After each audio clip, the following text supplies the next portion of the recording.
The galaxy is vast beyond compare.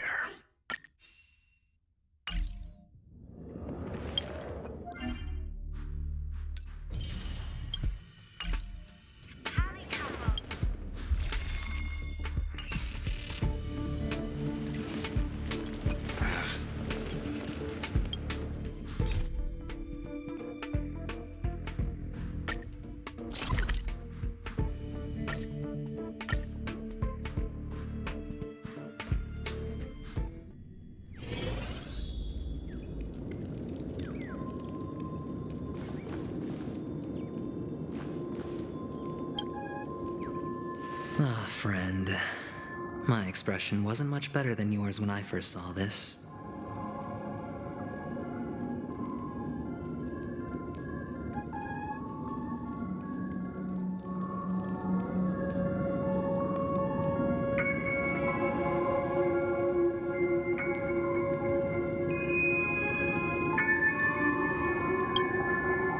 Your eyes aren't deceiving you. It's her. The famous singer, Robin.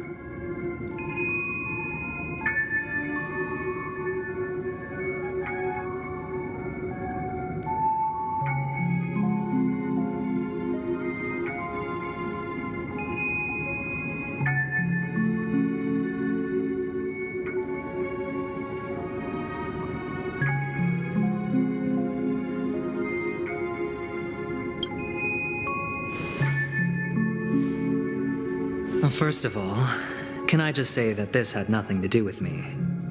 I'm just an unlucky bystander here. The family can testify for me. If you don't believe me, just ask anyone in the Bloodhound family.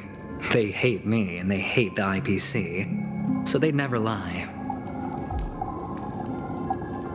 This is not where the crime happened. What I showed you was a memory.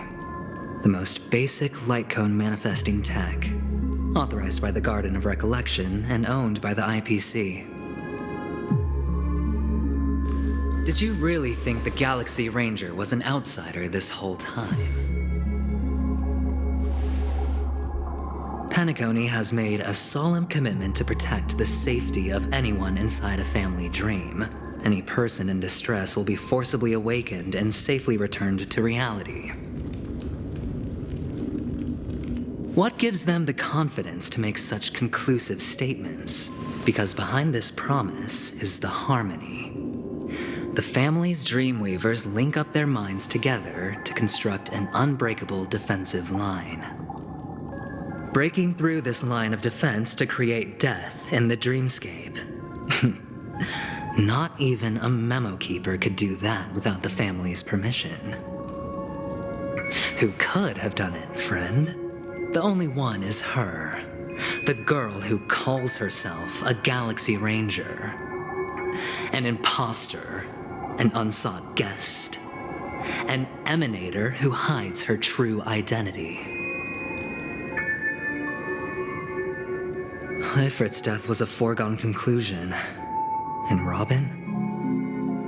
Her misfortune was staring right at her. Who will be the next to die?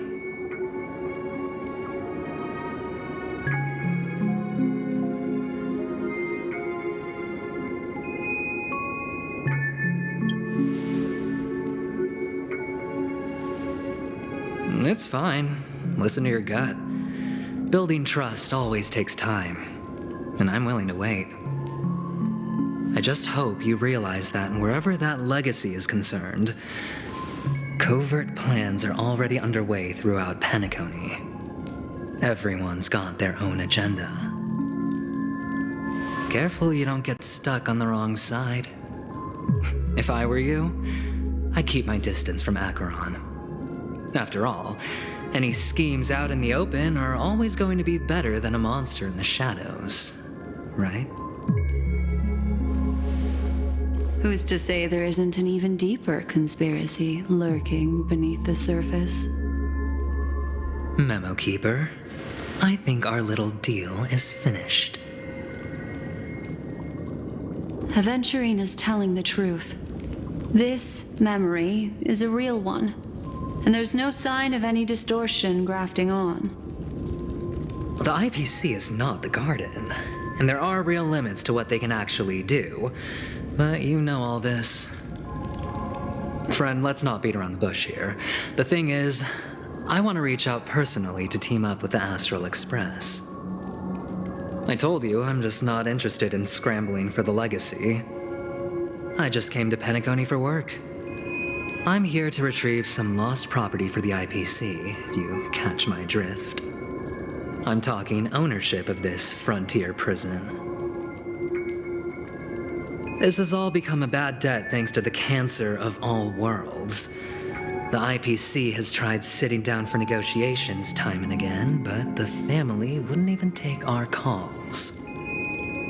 You have no idea how difficult these people are to deal with. Put it this way, they've hushed up the existence of death before, so they can definitely cover up any news about Robin's death. It'll just quietly float off like a bubble and pop. Nobody ever being the wiser. That's not fair, right? So then, friend, I need your help.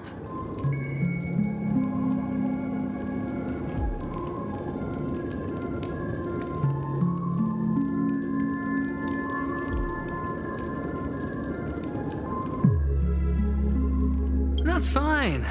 I'm not forcing you. But I'm really not asking for much, so why don't you at least hear me out, okay? I have but only one goal. The family's front door is like a high wall, and to tear the whole thing down, I'll have to dig out a few chunks first. Once I find a weak point, the IPC will have plenty of means. Now we have our chance. So long as we can get to the truth behind her death, we can have justice for Robin, while also gaining a valuable bargaining chip for bringing the family to the table. Truly a once-in-a-blue-moon opportunity. I've been investigating and making lots of friends all over Penacony precisely for this very moment. This tragic news would be extremely bad for the family, so they'll be doing everything they can to stop it leaking, especially to the IPC. But I trust that there are still a few factions that remain exceptions, and that's why I need you all. The reputation of the Astral Express precedes you, and the Harmony will give you the fairest of appraisals. You get to find out really what happened and seek justice, and I get to put it toward completing my mission for the IPC. It's what you call a win-win situation.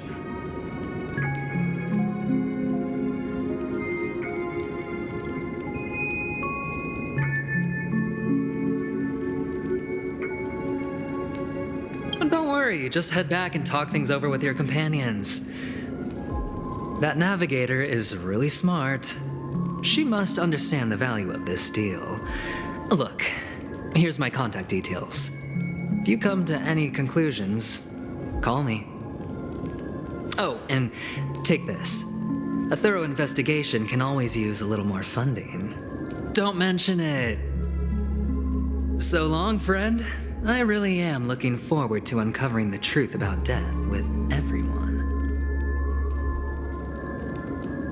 Aventurine just sauntered off. He really doesn't mean to force it, but something still seems off. What now? What are your plans? Black Swan. What is she thinking?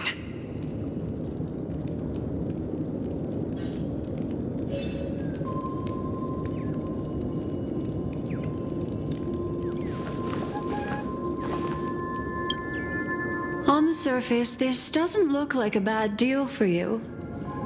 But Aventurine is a shrewd merchant whose scheme won't just be as simple as it appears to be. He doesn't know about Miss Firefly yet, but judging by your reaction, he may have noticed something going on and deliberately shifted topics to the truth of death to try and pull you in line with his way of thinking. That's quick thinking and very sound logic. Aventurine is no fool, and working with him definitely has its dangers.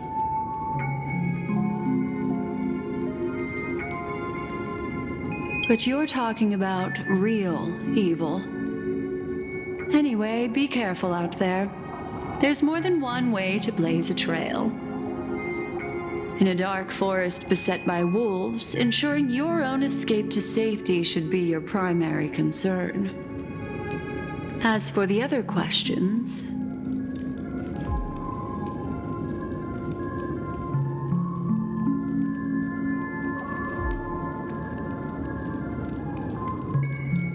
I'm not sure the two cases were committed by the same culprit, but that massive wound looked like its winged blade. We've all witnessed it in action before. Plus, it seems unlikely that there would be two lethal entities loose in the dreamscape.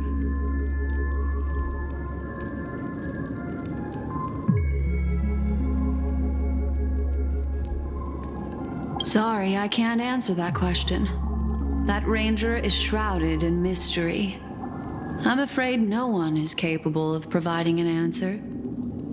But without a doubt, she is the most special guest at this banquet. It's like Aventurine said just then. It's best to keep your distance from her.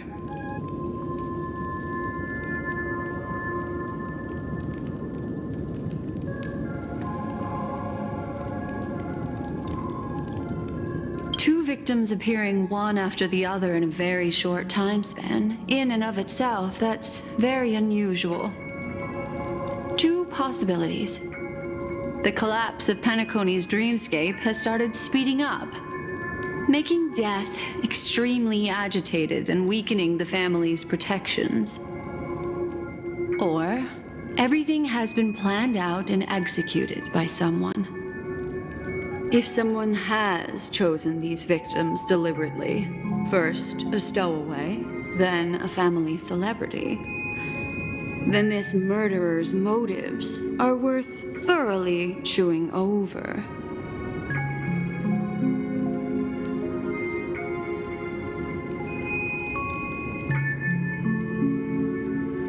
It's all happened so quickly, I can only make conjecture. After leaving here, go have a chat with your companions. I hope you can clarify the source of this confusion.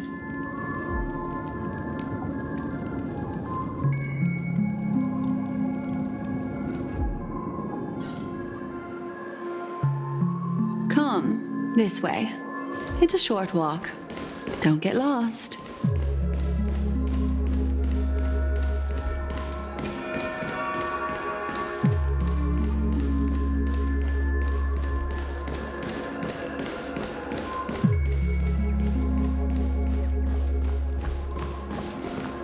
This way. This is where we part ways. All of this is like a nightmare. Unfortunately, the remembrance doesn't lie. What we just saw is the reality that happened, and it won't fade from our minds just because we wake up. But follow your heart and don't be afraid. We all walk through this world casting shadows of different lengths, and ultimately, all we leave behind are precious memories. Hold on just a sec.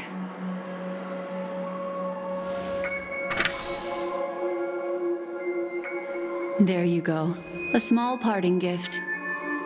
If one day you unfortunately fall into the deep waters of the memory zone and there's no memo keeper to join you, hopefully it can guide you on my behalf. I also pay great attention to the ways of the world. Just think of this as an apology from me for hiding something from you.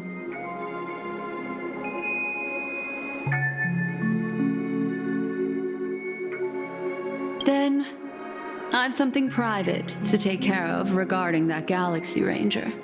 Let's leave things there, shall we?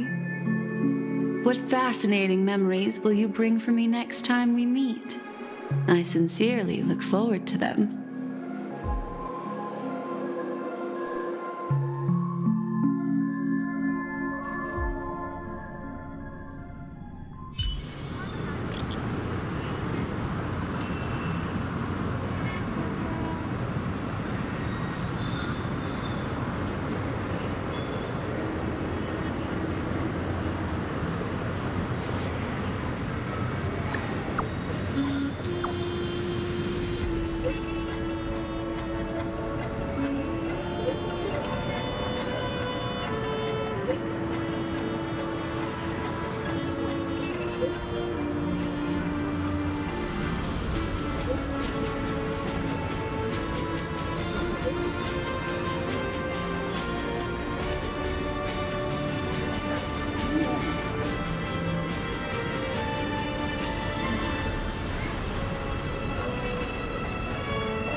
A family rep. Is Himiko okay?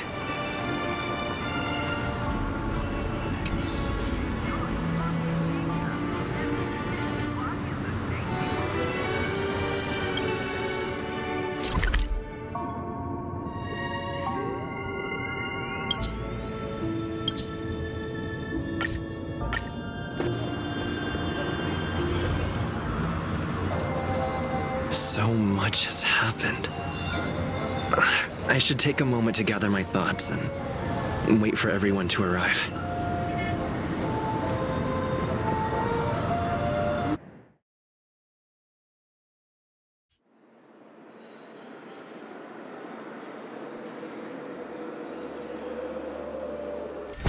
Better unsheath that blade now, Ranger. Do you still dream, Hunter?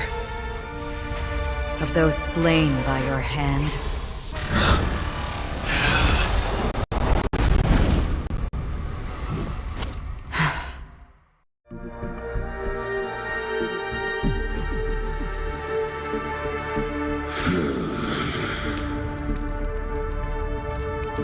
It appears the outcome has already been determined.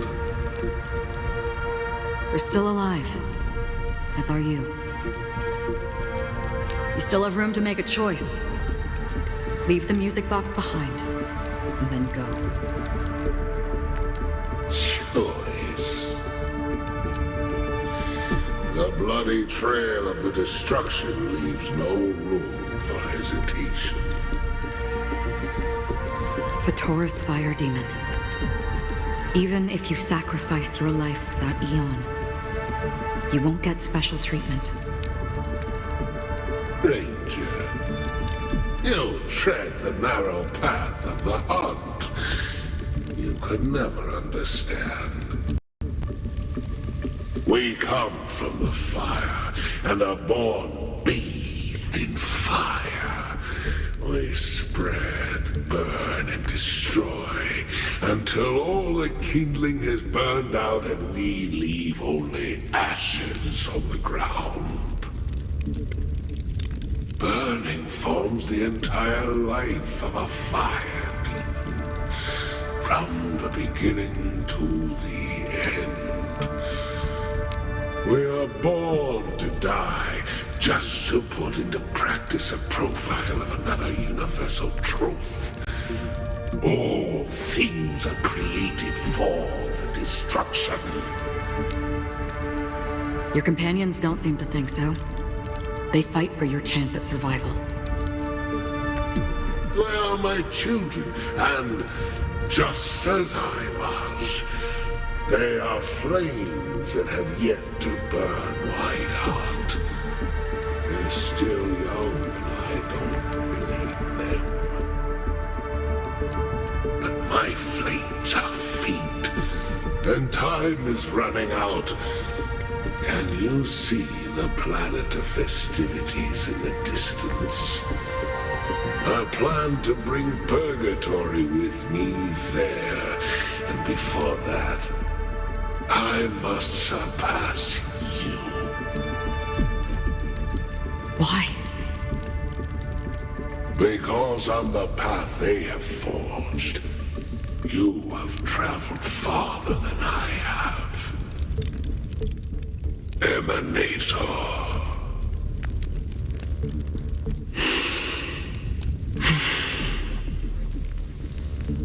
You cannot hide your true identity.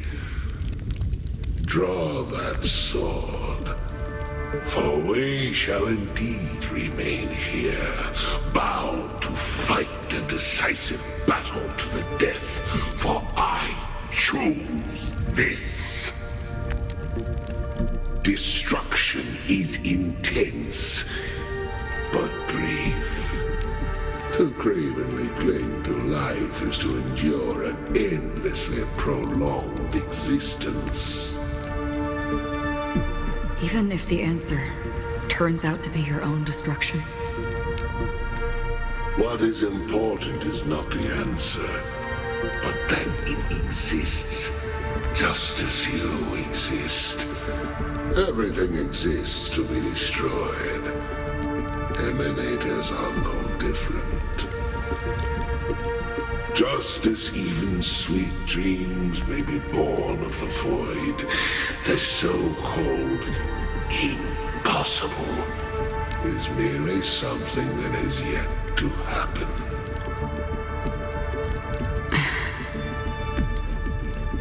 All right. I accept.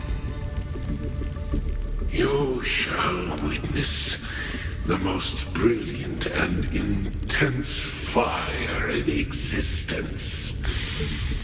May this flame illuminate the farthest reaches of your bottomless dream. A bottomless dream. Yes, that's right. But you've made one small mistake. This blade remains in its scabbard not out of pity or scorn. It's a personal secret that I don't want to disclose, but perhaps out of reciprocity.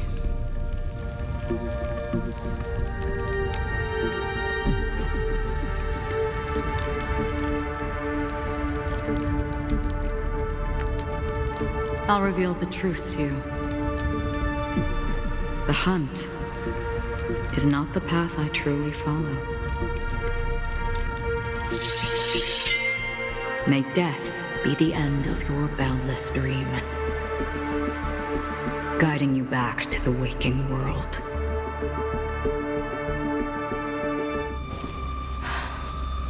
I still see them in my dreams. Hold it. Your time hasn't come yet.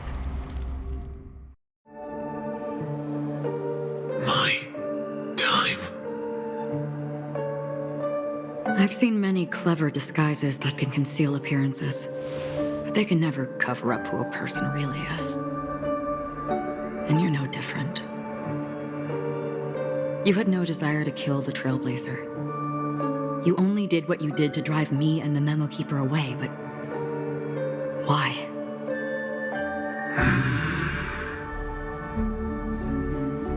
Did Destiny's slave make you do it? You know, Elio. I thought this is just the kind of thing that'd get written into your script. My script has always been brief. Other than that, anything beyond that is unnecessary. He knows my nature. There is but a single destiny from which no one can escape. And until then, I hold the privilege of choice. However, you appear to be ignorant of this, so it's time for me to inquire. Who exactly are you? Not your enemy, perhaps. That's not what I asked. I don't deserve your curiosity. Loners wandering the cosmos always have their secrets. Take me. I've also been wanted by the IPC, so it's little wonder I know something about the Stellaron hunters. That's all. Maybe I can help. What reason would you have for doing that? I tend to forget things. Which is why, rather than memories, I'm accustomed to using my emotions to capture what I normally wouldn't otherwise. So, I know who is inside that cold armor. How about it? Ready to take off that armor and sit down for a talk? It's not yet time. I don't need help, but I can give you a suggestion that would make things better for you and me. If your goal is the Watchmaker's legacy, then go look into the family. Not only are they covering up the existence of death, but they're burying the past and the truth about what happens inside the dreamscape. Already on it. And the Astral Express is no enemy of yours. I know that. I just never expected to hear you say it. What's next then? The Trailblazer's been taken by Black Swan. Will you go look for him? No need for that. No harm in mentioning that Elio's only given me one instruction. Get all of the Astral Express to track down the Grand Legacy. I tried settling this in an easier and more direct way, but as you can see, here I am, confronting you. I failed. Can't ever go against the script. The so-called impossible is merely something that has yet to happen. That's it. Before we split, can I ask you one more thing? Is there anything else in your script about me? I'd like to know what kind of footnote I get to leave in that future foreseen by destiny. Unfortunately, not a thing came up. I knew it.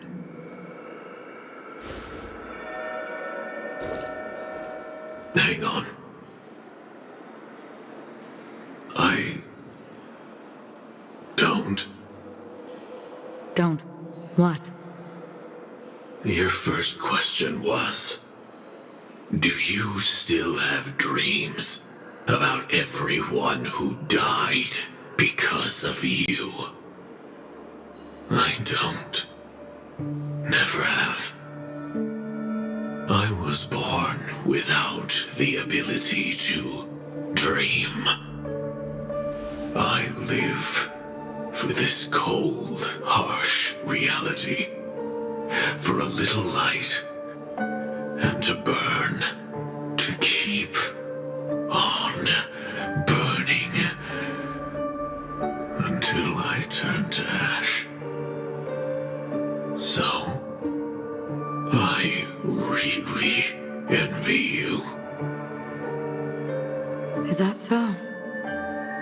Then you're already living in the waking world.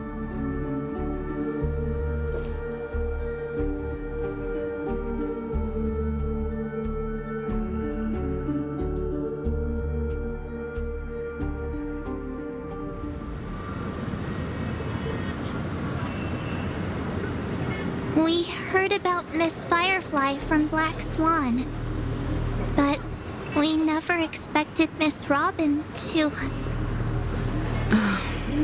I'm sorry that I couldn't be with you then. Reality cruises on in serenity, while undercurrents bubble up from the dreamscape. Just like that memo keeper said. Stay strong, everyone. We can still do what we can for them. Starting with finding the murderer. Let's recap everything then. The Trailblazer just reminded me of something. March, do you remember what that family rep who negotiated with us said? Indeed, we trust that the Nameless has nothing to do with this. And we also beg each of you to help assist the family in verifying the identity of the deceased. That's how it was put, in reference to Miss Firefly. Looking back, he seemed a little evasive at the time. And he also failed to mention anything about the earlier murder, too. The family's planning on covering up all news about Miss Robin's death. If news gets out, Penacony's going to turn into a bloodbath.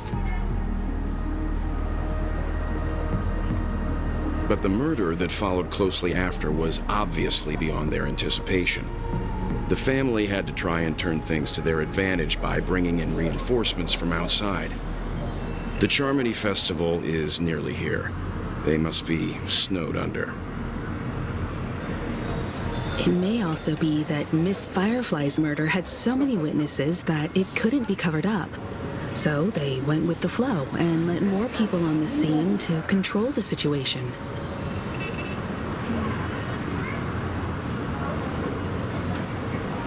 After all, the nature of the two murders is fundamentally different.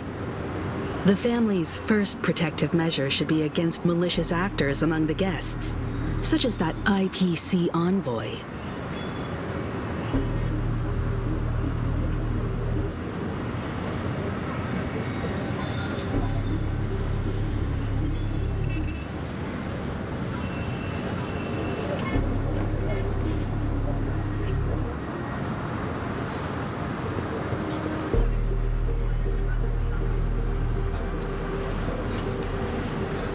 All the while accusing that Galaxy Ranger.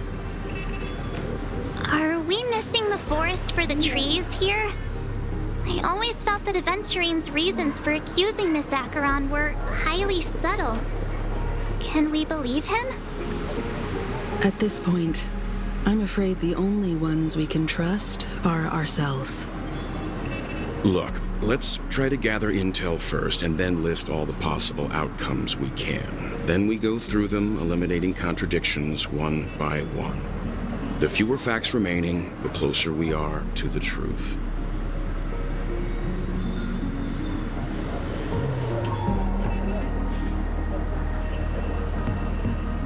I've still got this sense of foreboding. It's like we're stuck in a whirlpool, spinning around that legacy even after everything that's happened. This time we're playing the role of a real detective. But before we start, what are we going to say to the family and Aventurine? As I see things, the family harbors no ill will towards the Astral Express. If they didn't trust the crew, they wouldn't have casually commissioned outsiders to investigate a case that's, in all likelihood, a scandal.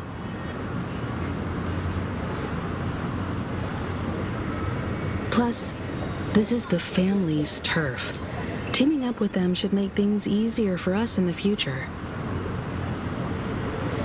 As for that Aventurine, well, I'd like to hear your thoughts. He's complex. He deliberately slow-played his hand during negotiations while running circles around us all the while. He appealed convincingly to both reason and emotion. It wasn't forced, but the intent was obvious. Still, it's good to have contacts among all this uncertainty.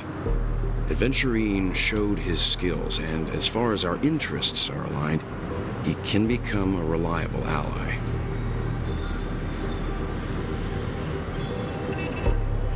We also need to keep a certain distance from the family. Never let them get too close. Teaming up with the IPC helps balance that out. If either side makes a move, we have the option to pull out.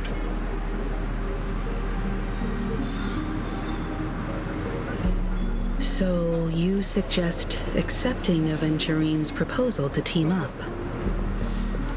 Yes. It's risky, but we can only wait until both sides have played their cards before making any further judgments. I get why, but there's a whole lot of bad guys and girls around here, and I'm worried about getting stabbed in the back. He's been bullied a few times now, and I can't stand it anymore.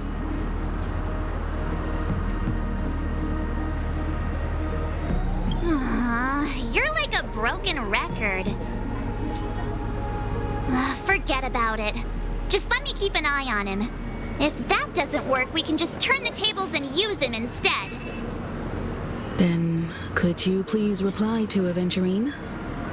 Everyone, take this time to put together your thoughts.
Looks like Aventurine is happy with this outcome. Let's tell everyone about it. Aventurine said something that concerns me. He accused that Galaxy Ranger of killing Robin without any evidence whatsoever, but said nothing about her connection to that memory zone meme or why he was stalking you. It was a groundless accusation, which only serves to make him seem more suspicious.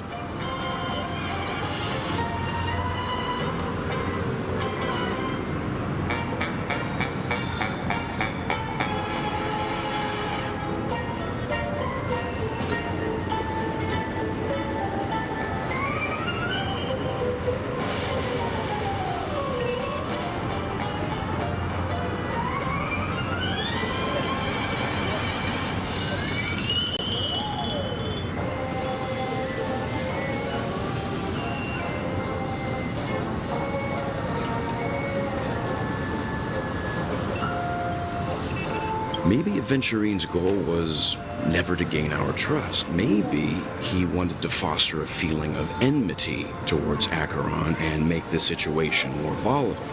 Two birds, one stone. However, I asked Don Hung back on the Express to confirm that story about the Annihilation Gang and the lost messages. It wasn't something that Aventurine made up out of thin air.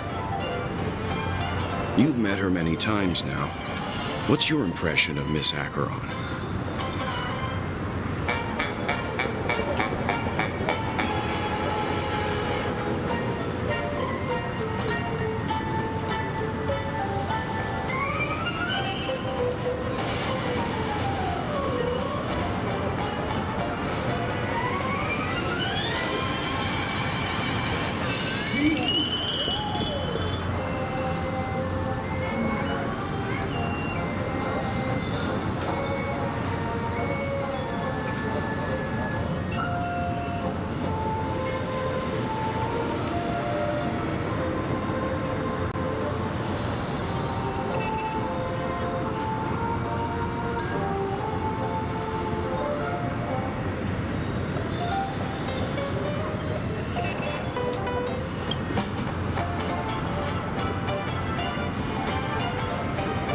That fits the stereotype of a Galaxy Ranger to a T. They're eccentric, unpredictable, and fond of being alone. No wonder she's a suspect.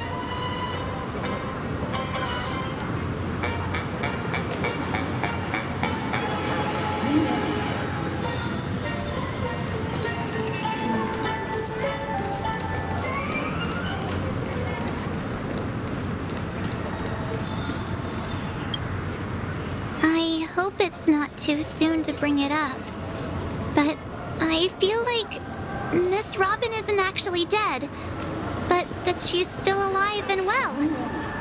Somewhere. That everything's just some horrible prank.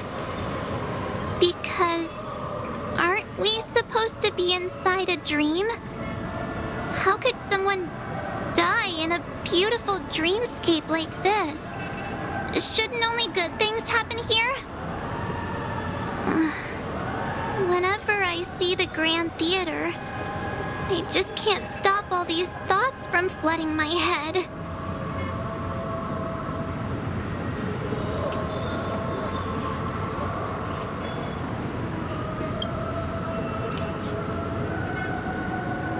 No. After all, they've brought everyone this sleepy dreamscape, which everyone loves. I just feel like I'm starting to understand them less and less. Everyone's still having a great time out there on the streets. Nobody knows what's happened. It's all so unreal. As if Firefly, Miss Robin, and us were all outsiders from another world. Aw, what a mess. I really want a nice cool drink of soda to help me calm down. But then I'd be just like everyone else out on the streets.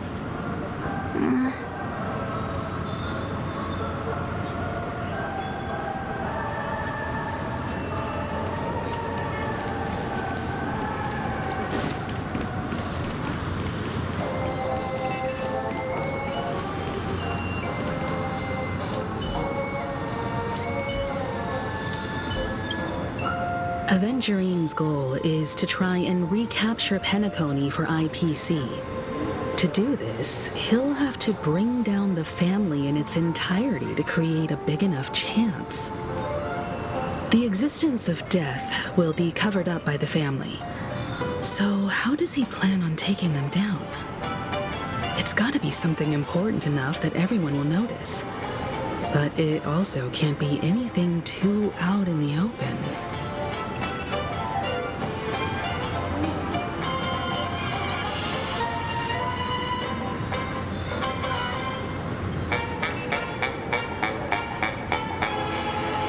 An attack on the hotel guests? Unlikely. Penacony's guests include quite a few bigwigs known throughout the whole cosmos.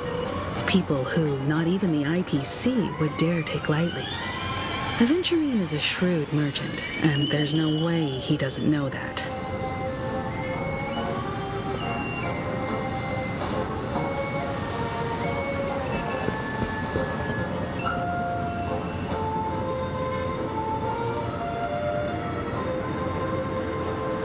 He's definitely going for the family, and it's just a matter of how. The harmony is strong in Penacony, and almost impossible to take on head-to-head. The fact that the IPC dispatched Aventurine shows that they do not intend to simply play by the book here.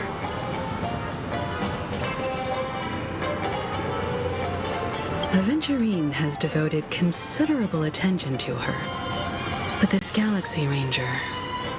we know hardly anything about her, and can't rush to any conclusions. I was also considering this possibility, especially because he respects you so much, and has sought you out before a few times. Perhaps he's also unsure of your intentions and is probing you.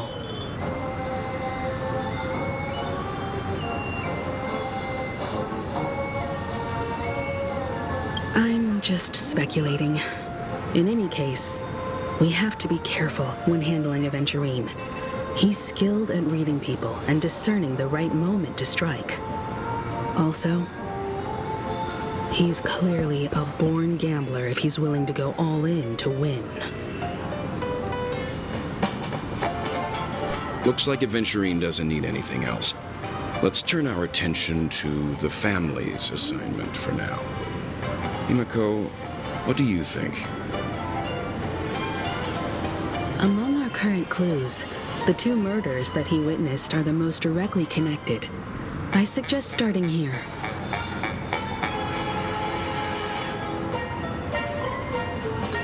One thing I'm curious about is, if a person dies in a dream, what happens to them in real life? Seeing as we're at the family's behest, why not pop back out to reality and verify Miss Firefly's situation back at the hotel? Perhaps we could also make a few inquiries about Miss Robin while we're out there.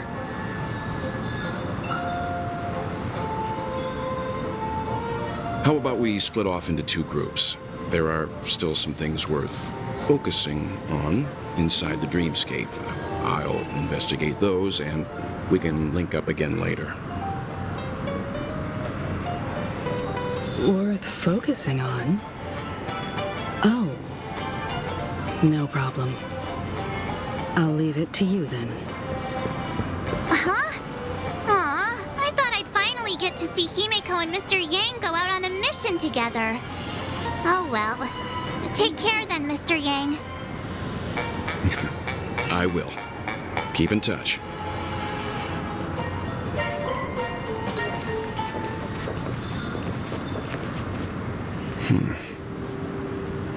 Honored guest, could you come out for a second?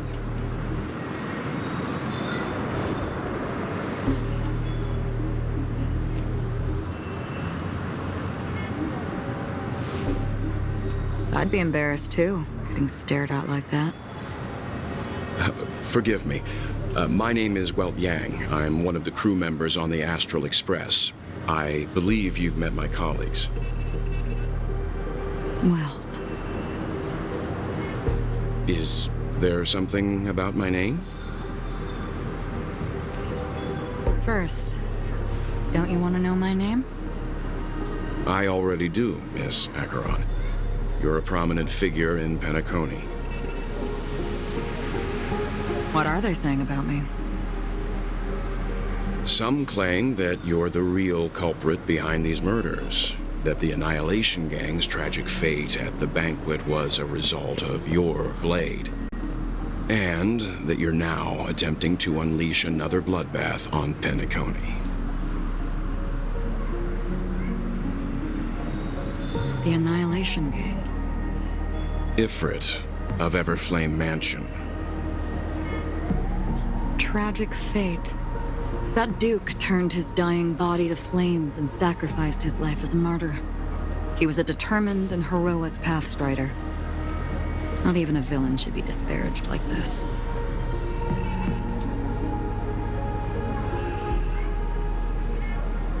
And what's more, there were plenty of suspects invited. Do they really think that a blade is more dangerous than that black hole you're wielding? Keen intuition.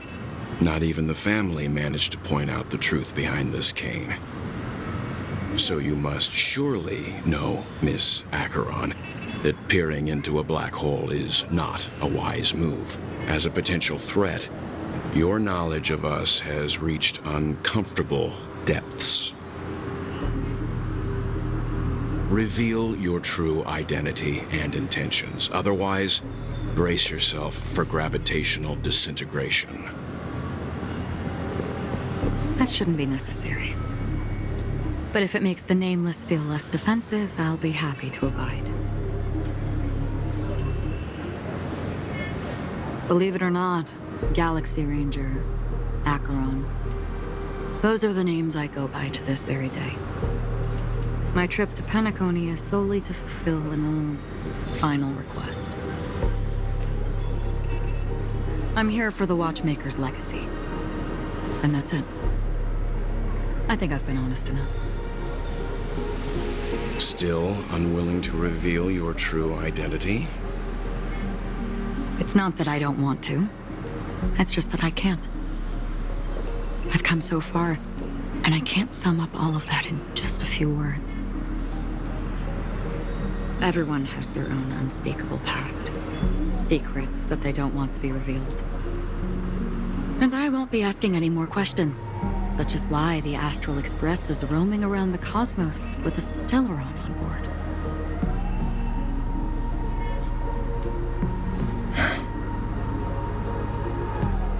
Is he okay? That memo keeper didn't do anything, right? He's fine.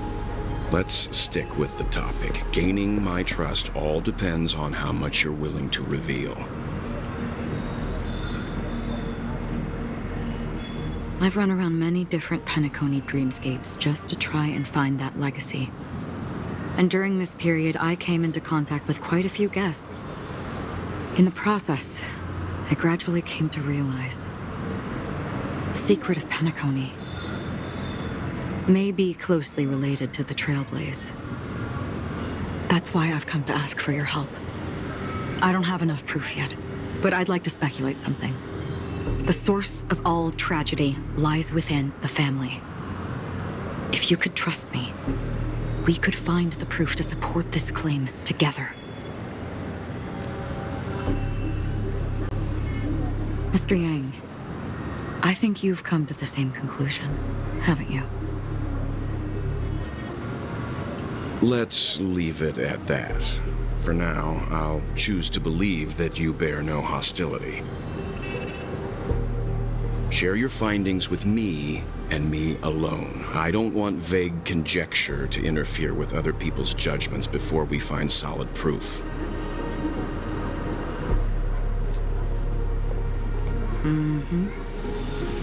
By the way, would you like something to drink? Before we go, how about 2 cups of Wake the Heck Up?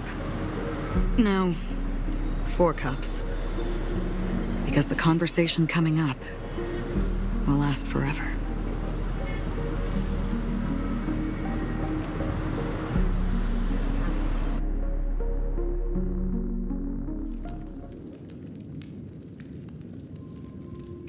I've been watching her closely for a while now, and the first invitation was in the banquet hall of the hotel.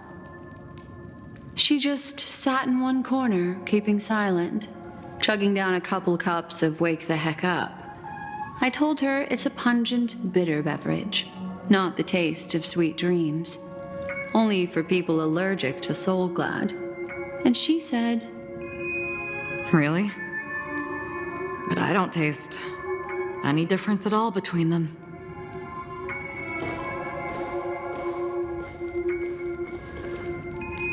the guest rooms are charmingly minimalist. An aesthetic you share, Miss Acheron. It's a cinch. This music box. The invitation received by the Annihilation Gang. There are latent memories that linger on it yet. You see, memories of you are not yours alone. They travel in other people, other things. I know much, and I can predict even more. With some help, the dead can be made to speak. The Annihilation Gang, that band of desperados who all disappeared after meeting you. What exactly happened to them? Well, let me reveal all.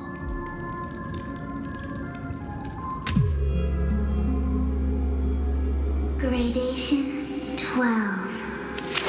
Dreamscape 12. Father, I dedicate this to you. Well done, Dubra. Wherever they go, shall be met by annihilation.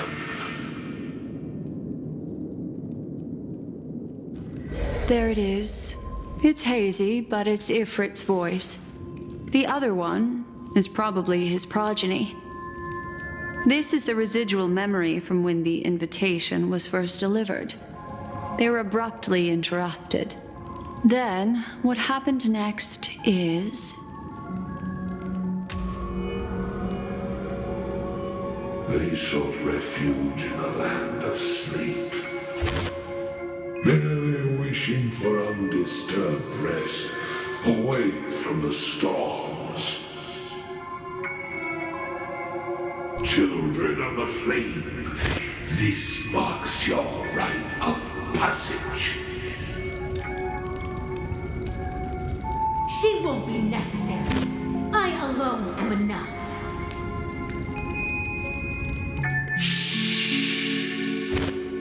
When have those on the path of destruction feared death?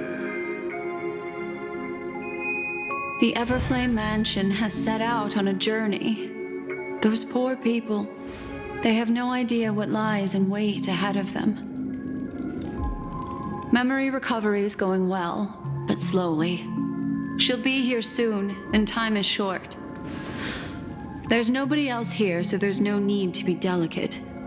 In fact, I think I'd better go all out.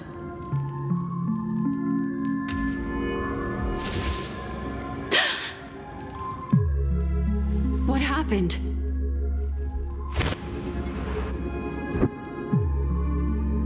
The memory after that is blank. How is that possible? This music box fell into Acheron's hands, and she brought it to Penacony. That's a fact, and that's how it should have gone. But along the way...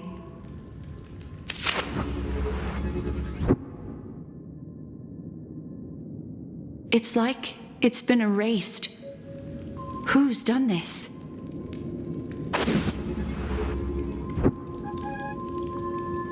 Who are you?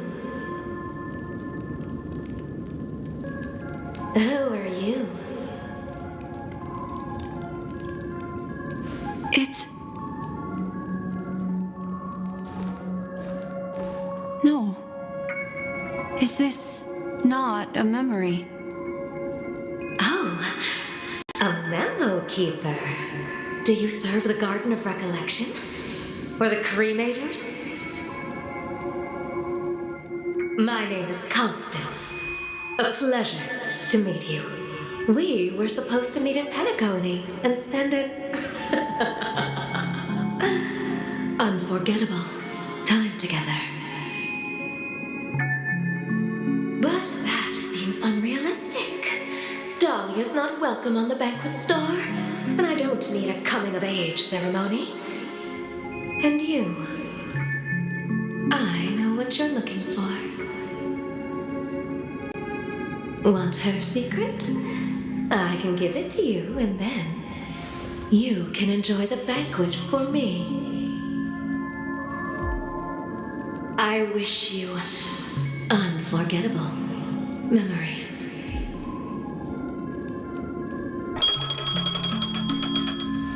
Oh. A phone. Wanna listen in?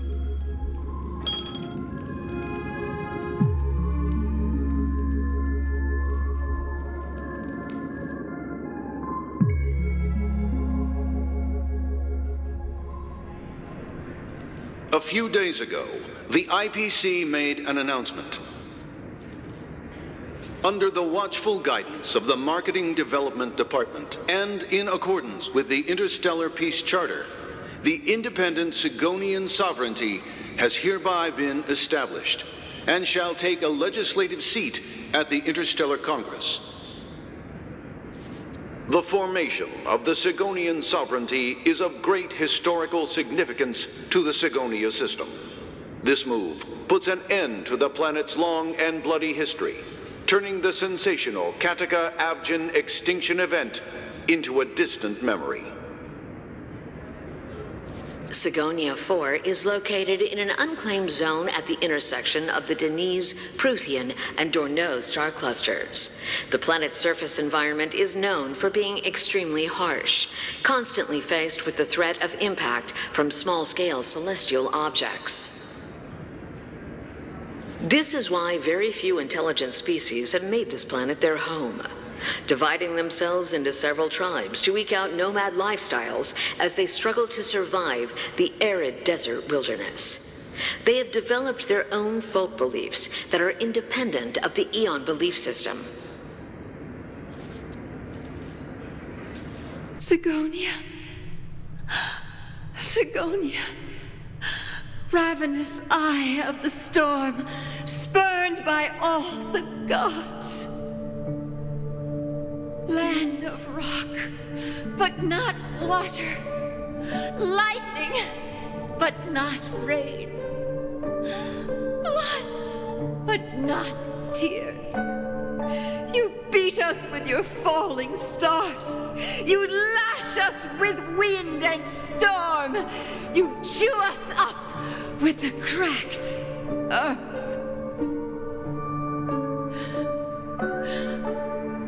You promised us a land of honey, yet yoked us beneath a sword of bitterness. Oh, Gaiathra Triclops, if thou can hear me, please open up thy 3 eyes and gaze upon this child. When you took his father, my child was still sleeping in my belly.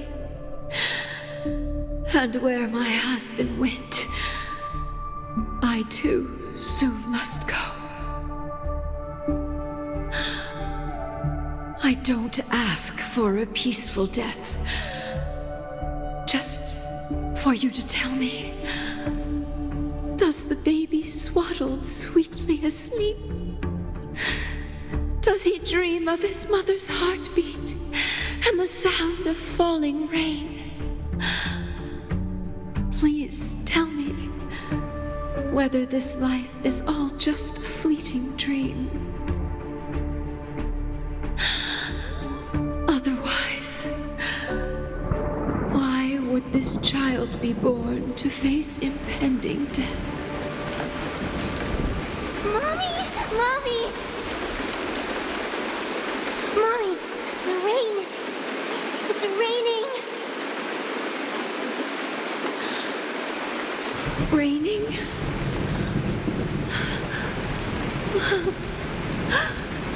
Raining! It is raining! It's true! Those Outworlders weren't lying to us.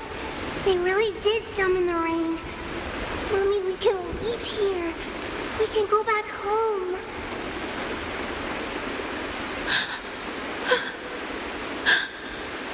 Back home.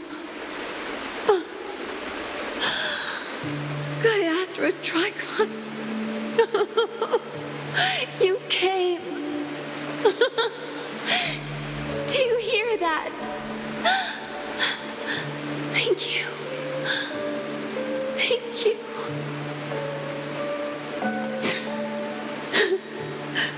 Darling, listen. This is the sound of rain.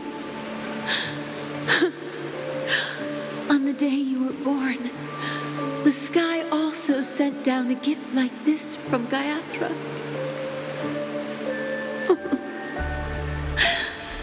Such a lucky child. Such a blessed child.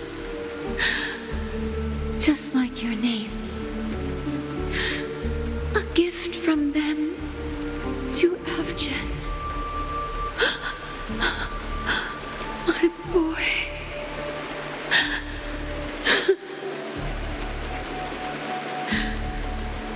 May the goddess Gaiathra close her eyes 3 times. Keep your blood eternally pulsing. Let your journey be forever peaceful. And your schemes forever concealed.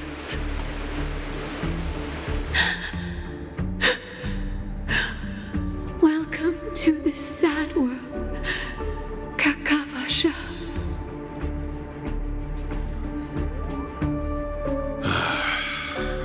Time to wake up, gambler.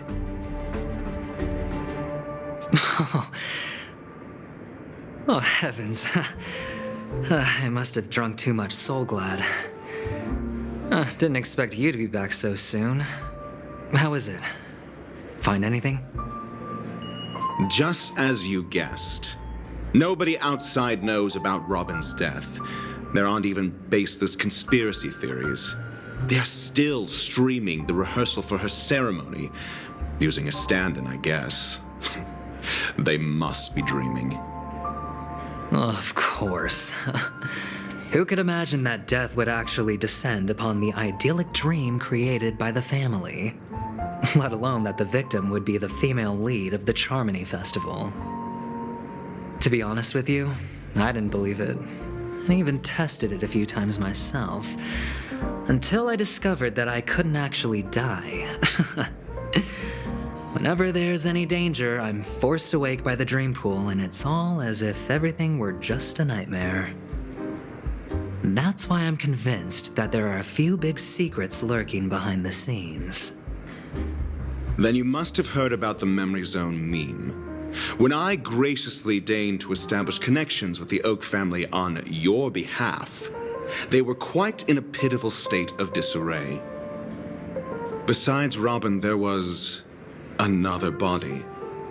I don't know the exact details, just that it was a stowaway. 2 murder cases? I told you something seemed off about the Nameless. He must have come across the other one. This murderer is a psycho. And I have to say, the case does represent an opportunity. We can leverage the family's malfeasance and let the IPC use this as a reason to intervene. It's just that their trickery runs deeper than I thought. Robin's stand-in was all ready to go. These two murders are definitely getting hushed up. What should we do? Let me think. It's too rare an opportunity to miss out on, so I gotta be careful. Incredible gambler. Have you already exhausted your limited repertoire of tricks so soon?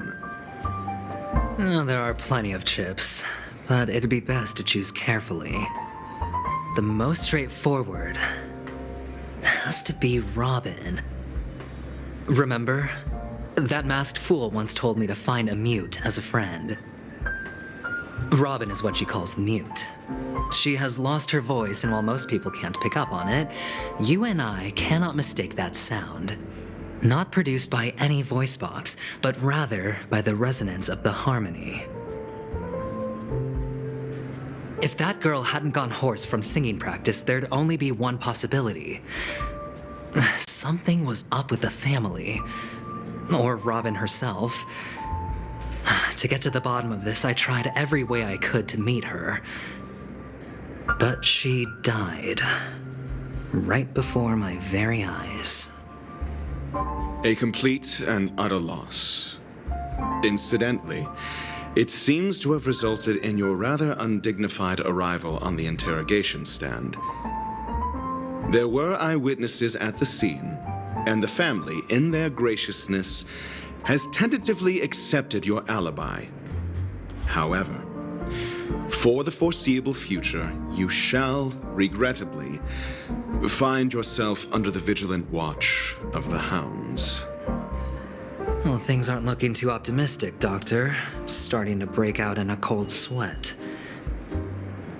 Do you reckon there's still any chance of a comeback, given how things are? A probability? Yes, it exists, but it verges on the infinitesimal. To phrase it in a manner more befitting the vernacular of penacony, you're dreaming. But if you simply can't control yourself and want to try your hand, then there just so happens to be a suitable candidate. That man wants to see you again. Who? Sunday. Is this a public hearing or a private trial? If it were the former, it would hardly befit my stature to stoop to the role of a mere messenger. Fine. Oh, that's great. It's all great. You see, the dead can't talk, but the living can. Ratio, I'm convinced now that there must be something wrong inside the family. Oh, just you wait and see. That man's sister has died. He can't sit on his hands. Well, without any further ado, let's set off. Lead the way. The show is about to begin.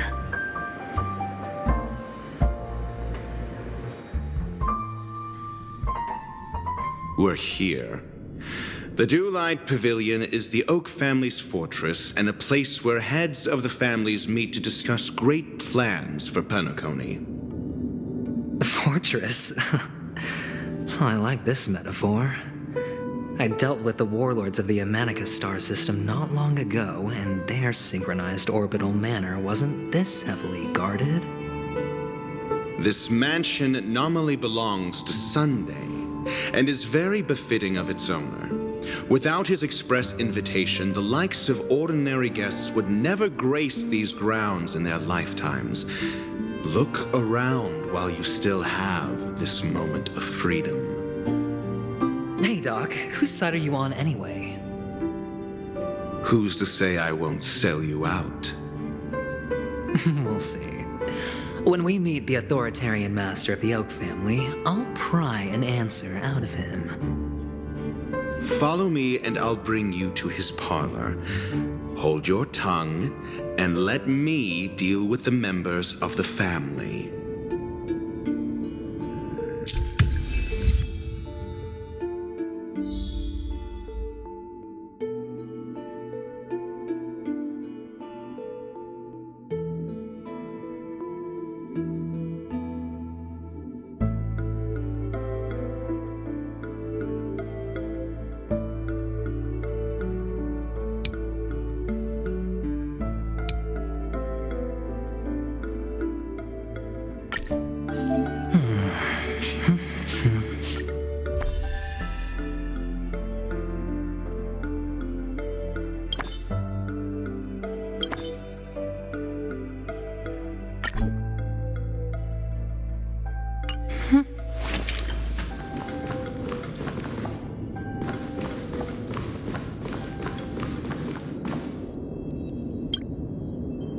you two! That's a place of business. No entry.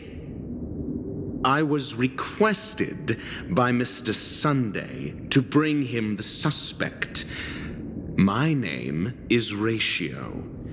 He should have mentioned it to you. Oh, I remember you. Veritas Ratio. Your punch virtual particle clock is impressive. Excuse me? The one on your head. Of course, it's nothing compared to my full pocket dimensional annihilating power armor of the Mobile Knights. Right, and as I mentioned, that fantasy raiment of yours doesn't exist. That's because you can't see it. Like I say, only family can see the glory of the Mobile Knights. Enough. Get going. Don't keep Mr. Sunday waiting. It seems like the idiocy index here is no better than it is out there.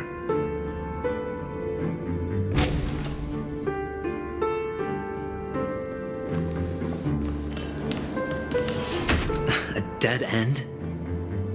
The door is shut tight. Looks like we're on our own.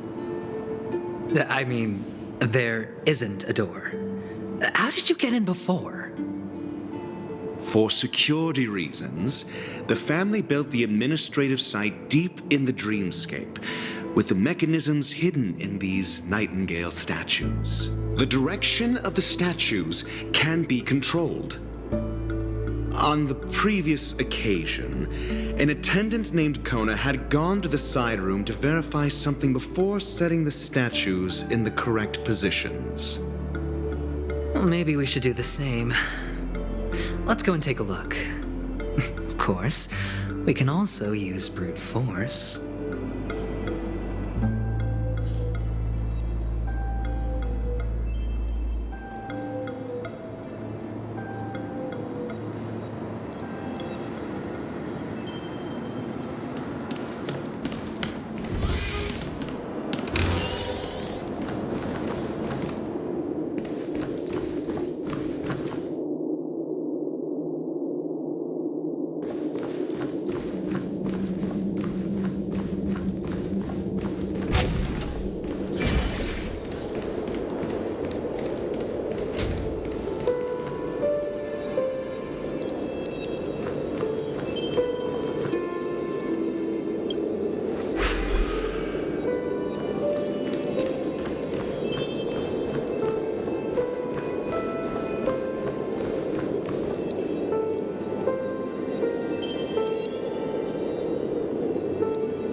Survive or be destroyed.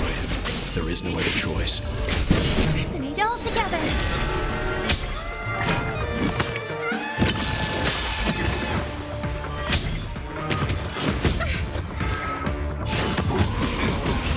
Ill fate is dead.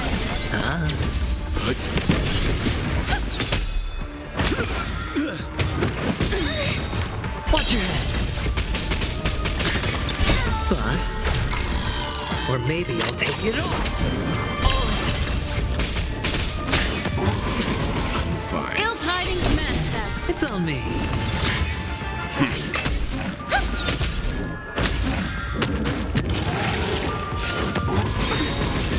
Watch your head. Stars echo. Ill fate descends. Beneath the waters lies an endless abyss. Survive or be destroyed. There is no other choice. Ill tidings manifest. Harmony and unity. Spend freely. Bust. Or maybe I'll take it all. Stand down. Ill Ill fate descends!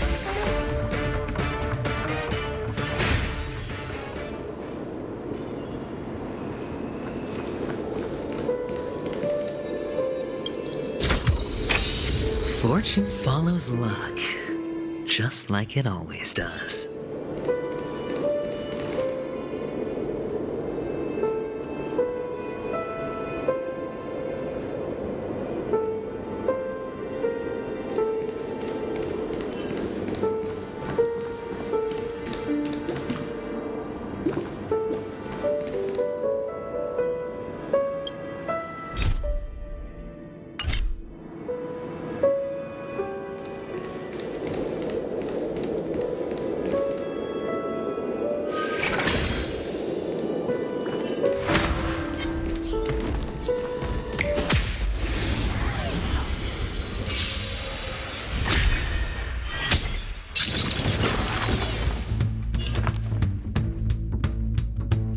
Resonate all together.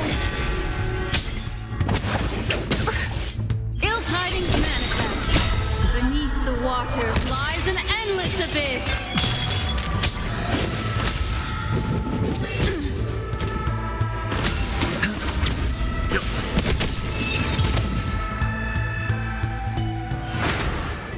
As if victory were ever in doubt.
Harmony and unison.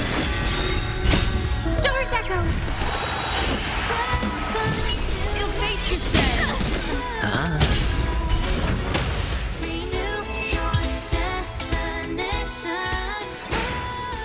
As if victory were ever in doubt.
tricks, all right.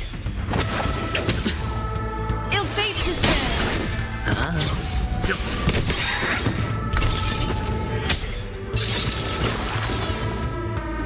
Survive or be destroyed. There is no other choice. Beneath the water lies an endless abyss.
Six nightingales facing in different directions. An obvious hint. But are these nightingales? They are. What's wrong? How can nightingales be so huge? They look more like torment eagles to me. There are no eagles in the 5 families, only nightingales. Why am I wasting time with you on this?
Just as I thought.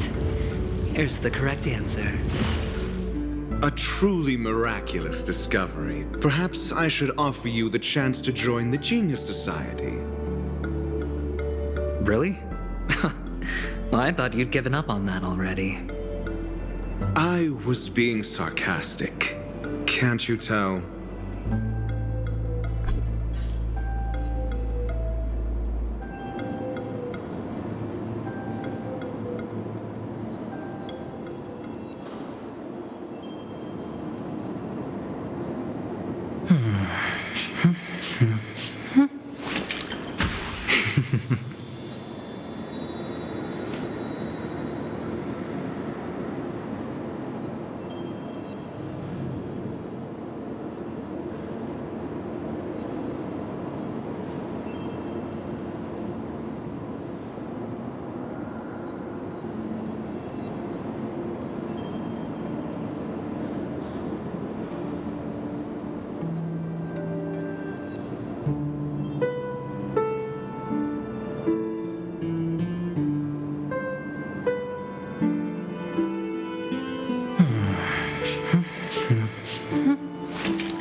impressive.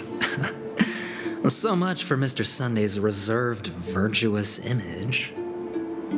Do you need me to remind you? We're in a dreamscape.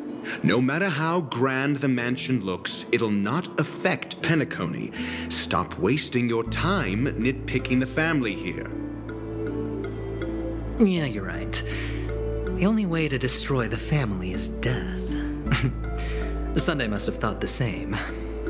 Let's head down.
This is hardly enough for a seat at the table.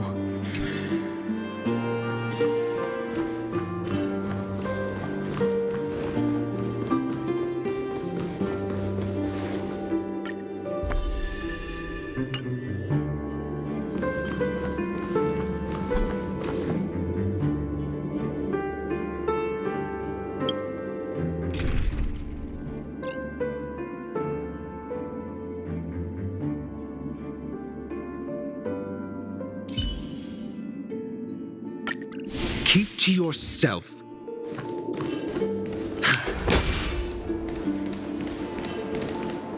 Hold on. Huh? What's wrong? Are we heading the wrong way? No, but this door is locked. My friend? Did you really make an appointment with him? It's a trial. You got to prove your worth to Sunday before you can speak with him. If I'm not wrong, we need to find a way to open this door in the hall, or this place will be our prison. Oh, an escape room. My favorite. Get serious. I've no time for games. Let's head back. The hint is probably in that prominent sandpit. Wow. That's an enormous sandpit. I'd love to build a tall building for myself, once I have enough savings.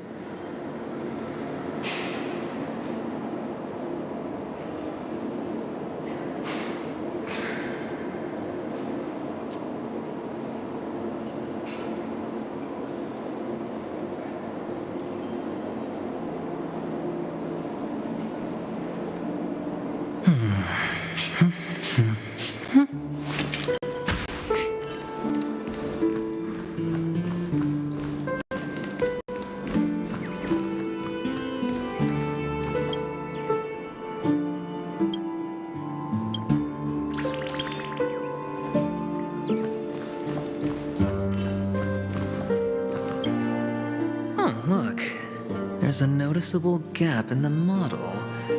I believe you're right. There wasn't a gap before. That man must have done it intentionally. Well, with your brilliant mind, you shouldn't have any trouble recalling what was here last time. Right, Doctor? Of course. Let's look around. When I see it, I will know it. Fine. Fine. Why do I feel that we're pursuing a degree in burglary now?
Or maybe I'll take it all. Watch your head.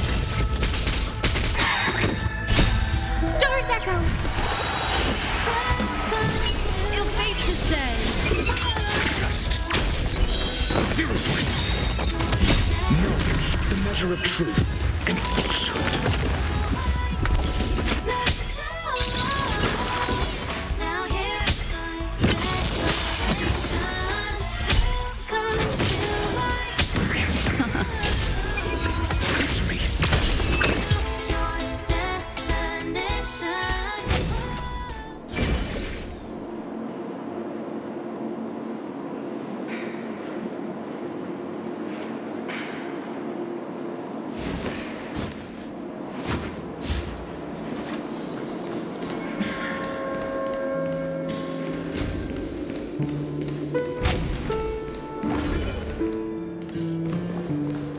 Found it. This is it.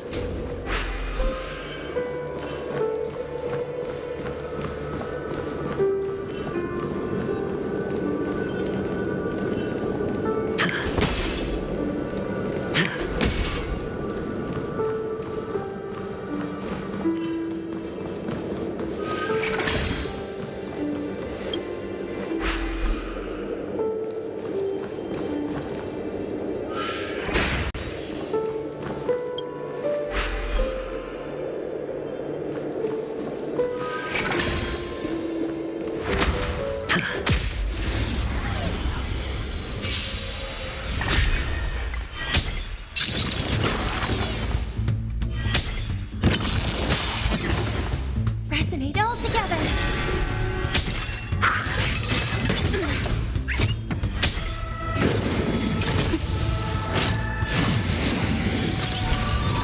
Ill tidings manifest. As if victory were ever in doubt.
destruction will find you.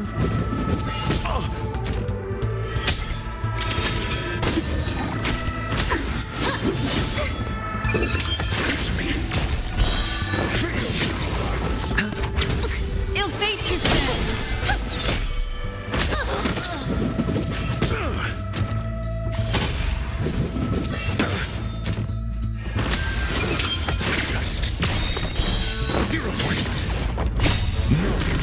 Of truth and falsehood. Stars echo. Ill tidings manifest. Spend freely.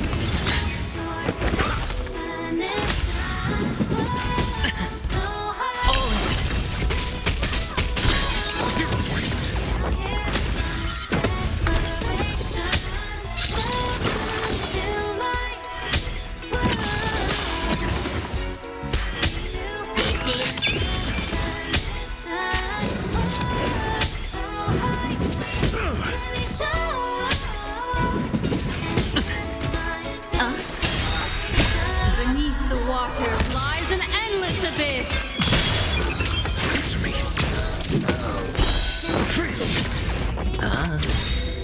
Bust. Or maybe I'll take it all. Watch your head.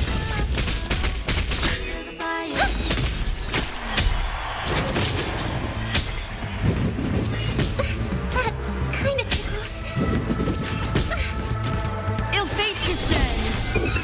Just 0 points. Knowledge, the measure of truth and falsehood.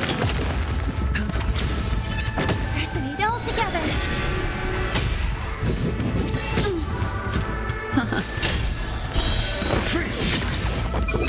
Answer me. 0 points.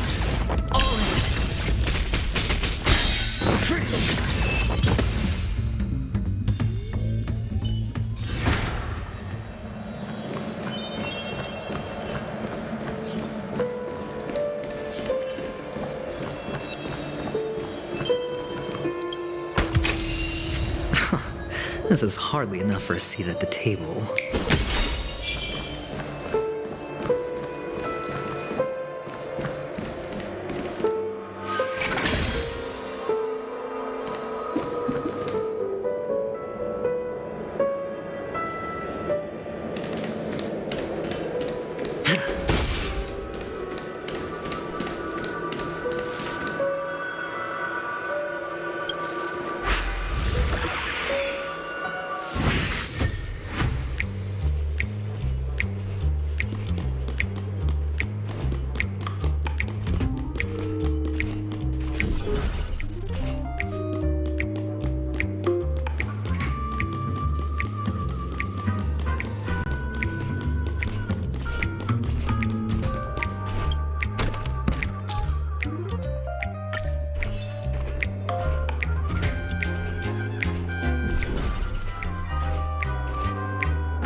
Fortune follows luck, just like it always does.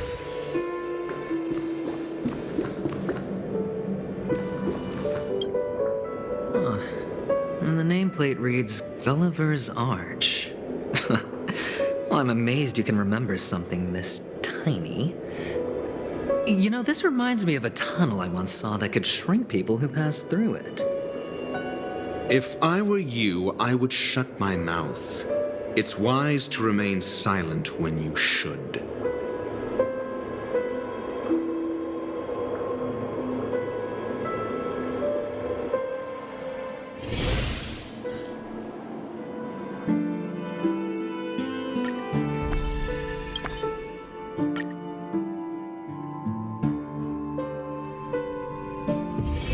All this free time, why not make the most of it with a game?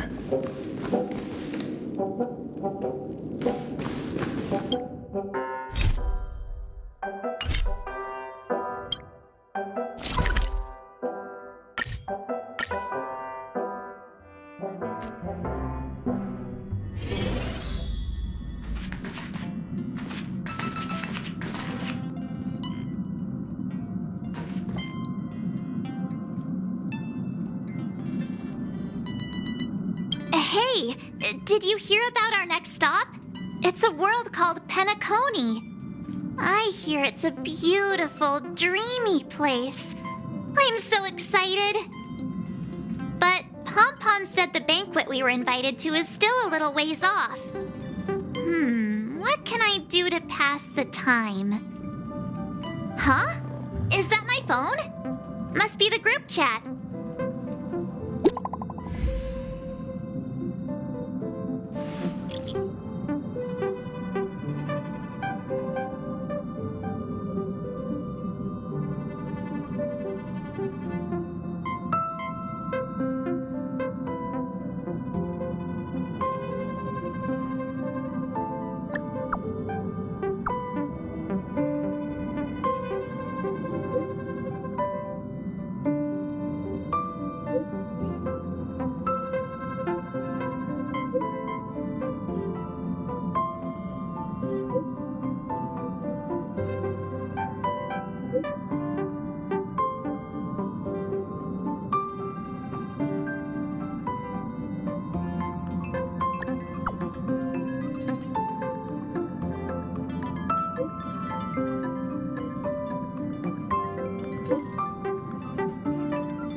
Don hung. He can't just ignore Branya. Let's go to his room and talk to him.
Branya just sent all of us a message. Did you see it yet? Yes, I saw it. Then why didn't you reply? Branya's a good friend of ours. I'm sorry. I'm just not in the mood for idle chat. There's been a lot weighing on my mind since the Lofu. It was tough on the spirit. Don Hung. I'm the one who should be sorry. I was being too pushy. You're right. You went through a lot on the Xianzhou. Take all the time you need. Thank you for understanding. It's great that Belobog is able to host a celebration. I hope your trip goes well. Say hi to our friends for me. Okay. Rest up. You're not allowed to miss the next Trailblaze expedition. I'll be there next time. He won't budge, huh? Looks like it's just the two of us then. Pity. He's gonna miss out. We never get the chance to go on a stress-free adventure.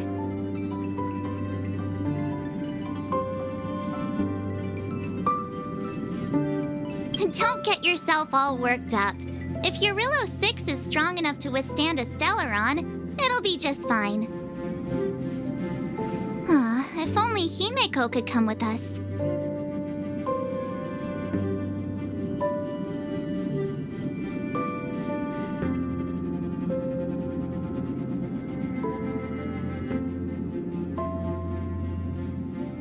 Maybe not. He's still wheezing from the trouble we got into on the Xianzhou. You didn't notice? At his age, he might not appreciate the extra... excitement. Why don't we go ask Himeko to tag along? She might be up for an adventure. You've been on the Express for a while now, but you've never gone on a trip with Himeko before, right? Well, now's your chance.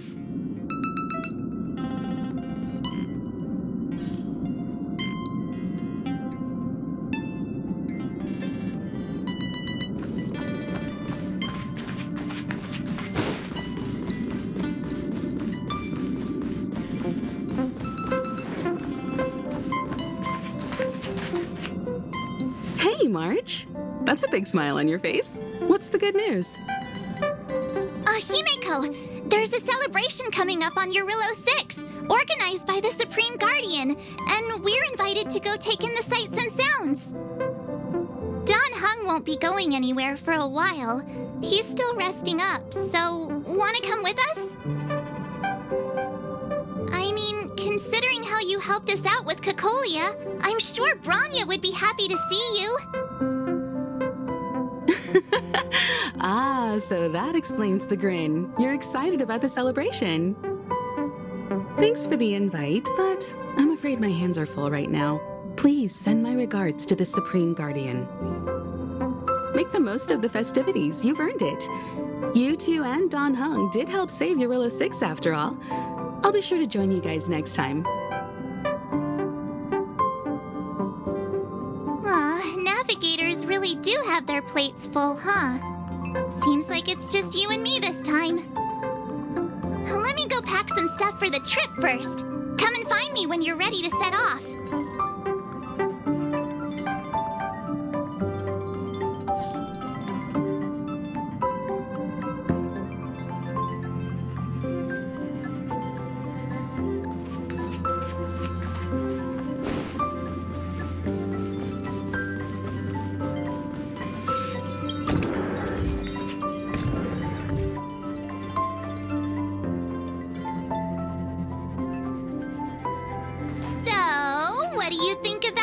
dress.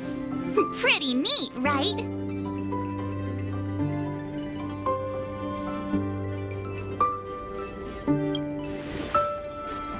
It's been sitting in my wardrobe collecting dust for far too long, but now I finally got the chance to wear it. This kind of event doesn't come around every day. Why shouldn't I dress for the occasion? You're not really gonna wear that same old outfit, are you?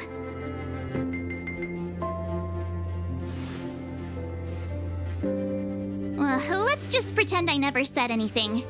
As long as one of us is making an effort.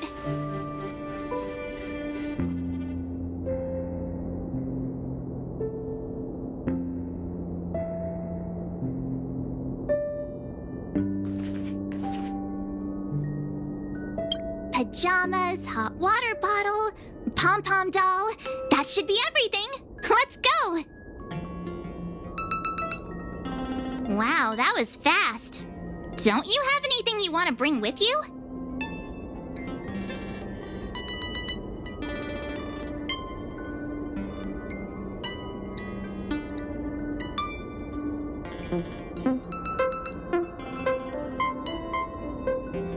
Other people might fall for that, but I won't.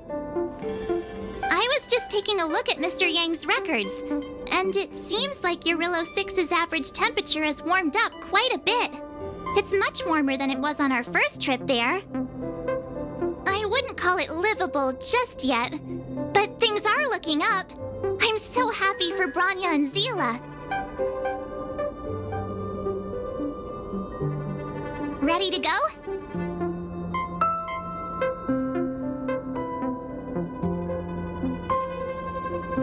What? You're still not ready to go? All right, Slowpoke. I'll wait for you here.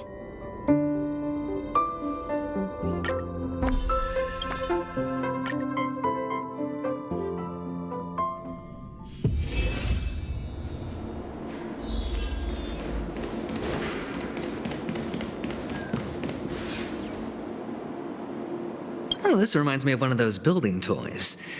You know, with the blocks. I've never played with them before. I wonder if it's more interesting than stacking chips.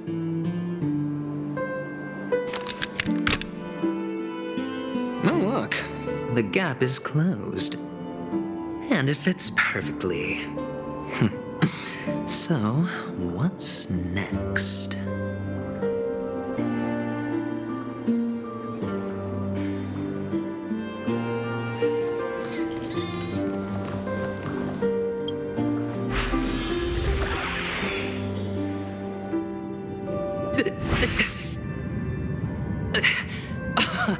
Oh, good heavens. Did I drink? Am I still in a dream? Indeed. Oh, Doctor, you're huge. It's me! Down here! In the sand pit! Oh, actually, I think we could make this work for us. Just find a way to slip me into Sunday's collar, and I'll infiltrate the family just like that.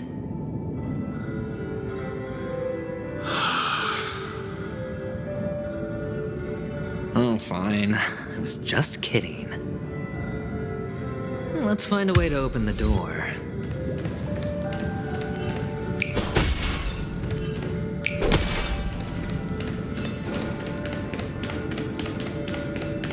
Feeling lucky.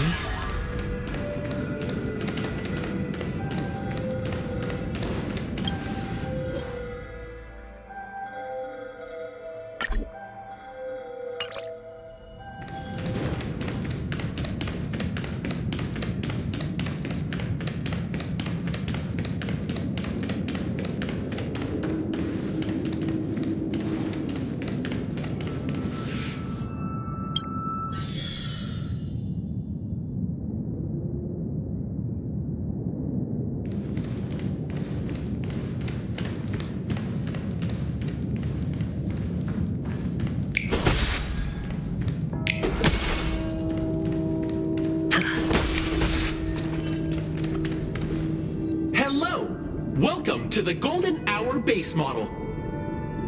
I am an Oak soldier. I will be here to guide you through the tour of the base model. Happy to be of service.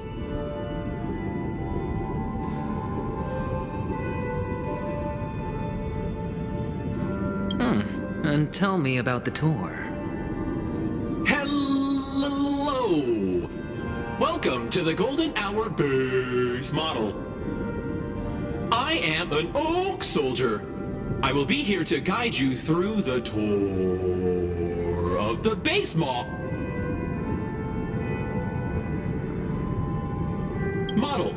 Happy to be of service. Generating guide. Please wait patient.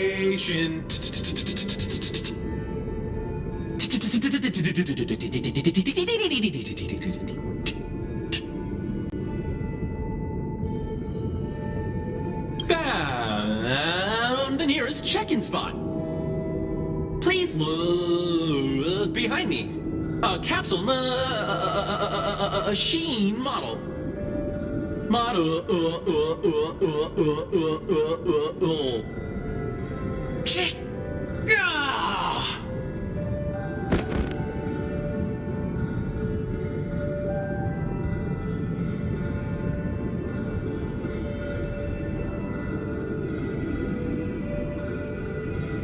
What's up with that?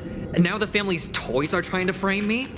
I didn't do a thing to it, Doc. You've got to be my witness.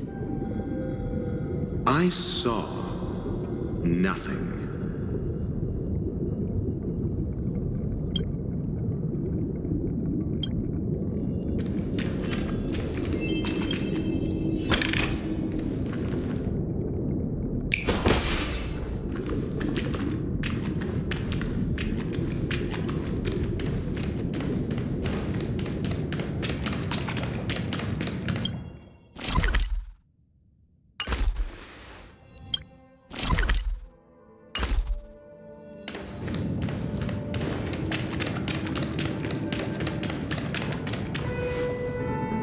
Capsule machine. There's no mechanism on the floor. Could there be one at the top? Doctor, do me a favor.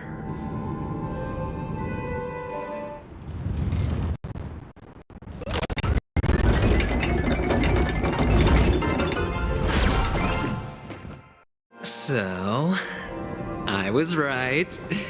These models have interiors that look exactly like the real buildings. The only difference is that no one lives in them.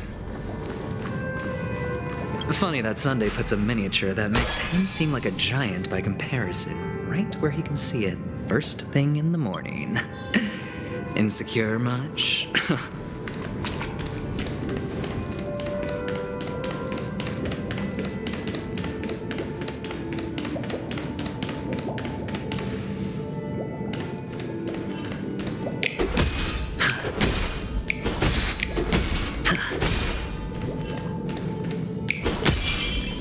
Feeling lucky.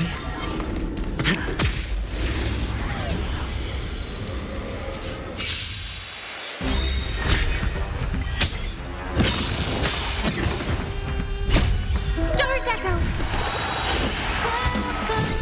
Real tidings manifest. Beneath the waters lies an endless abyss.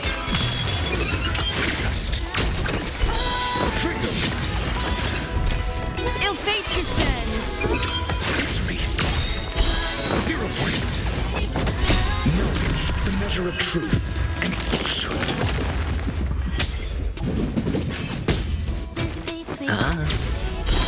Freedom! We're reaching heights unseen. As if victory were ever in doubt. Oh, one of the fragments flew upstairs. I'll need to use the pinball machine to flick myself up there. This is hot. It's tough.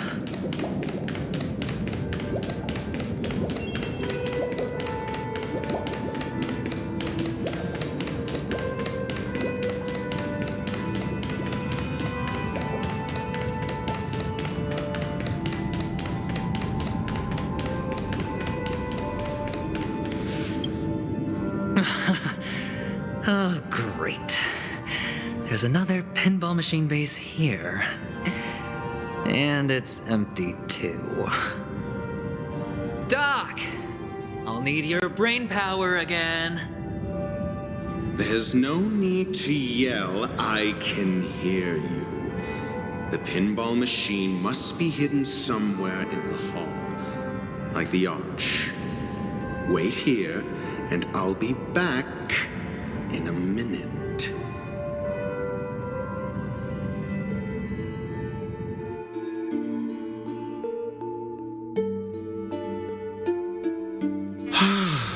Finally, a moment of peace.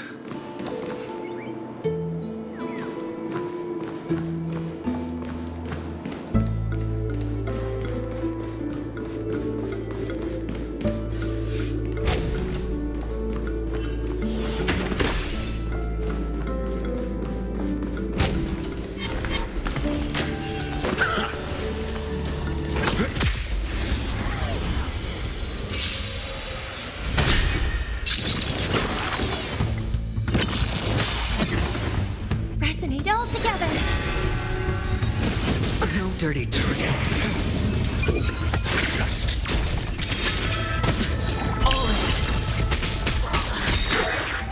Bust. Or maybe I'll take it all.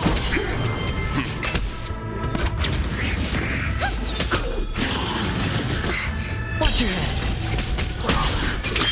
Answer me. 0 points. Stars Echo!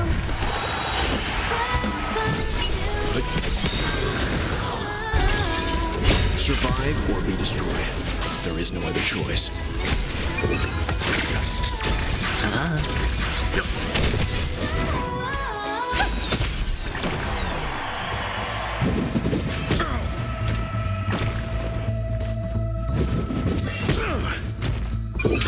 Answer me.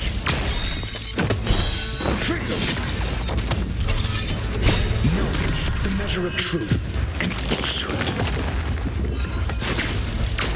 Harmony and unison. Mediocre. Stand down. It's on me.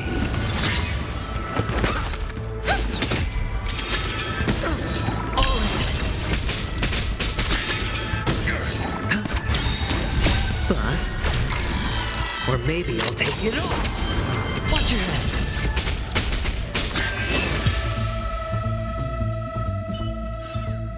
The galaxy is vast beyond compare.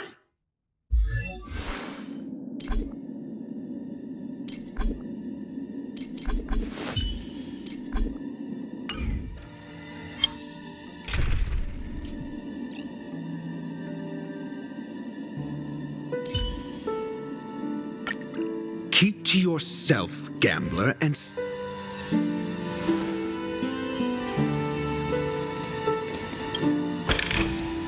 Interesting.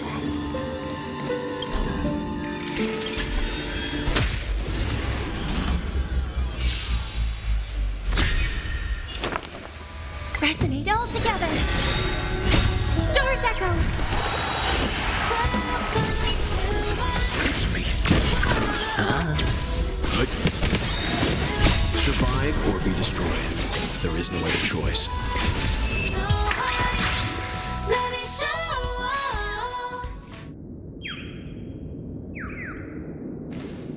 That's it.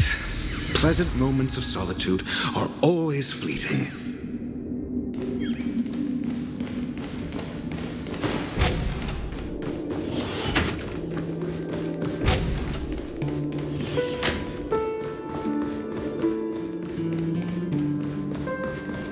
Oh, you're back. Just place it here. Thank you.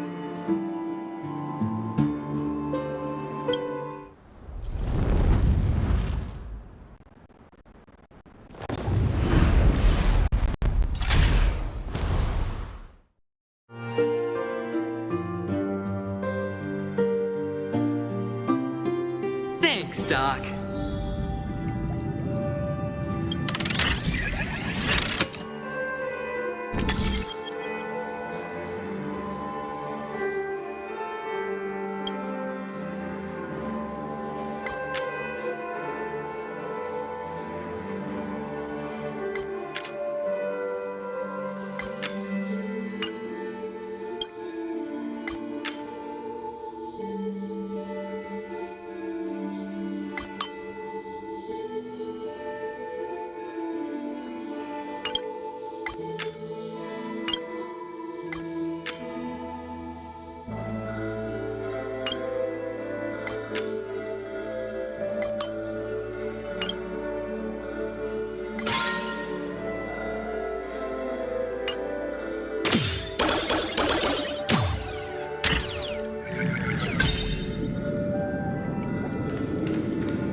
Horatio, you should come in here and take a look. The view here is breathtaking.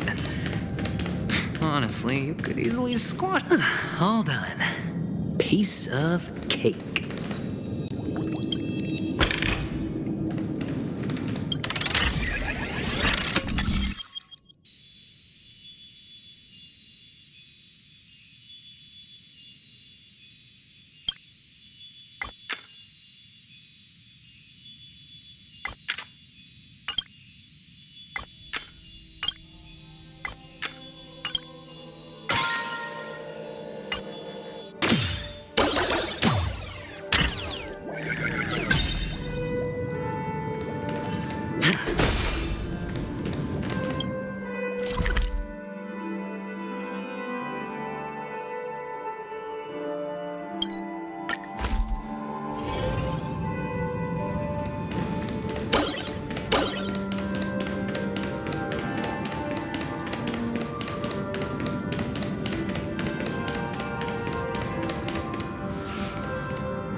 And the joyous tour of Toy City has come to an end. Makes me feel sad. Penacony isn't all bad, right? I'll use this interesting experience as a talking point at the poker table.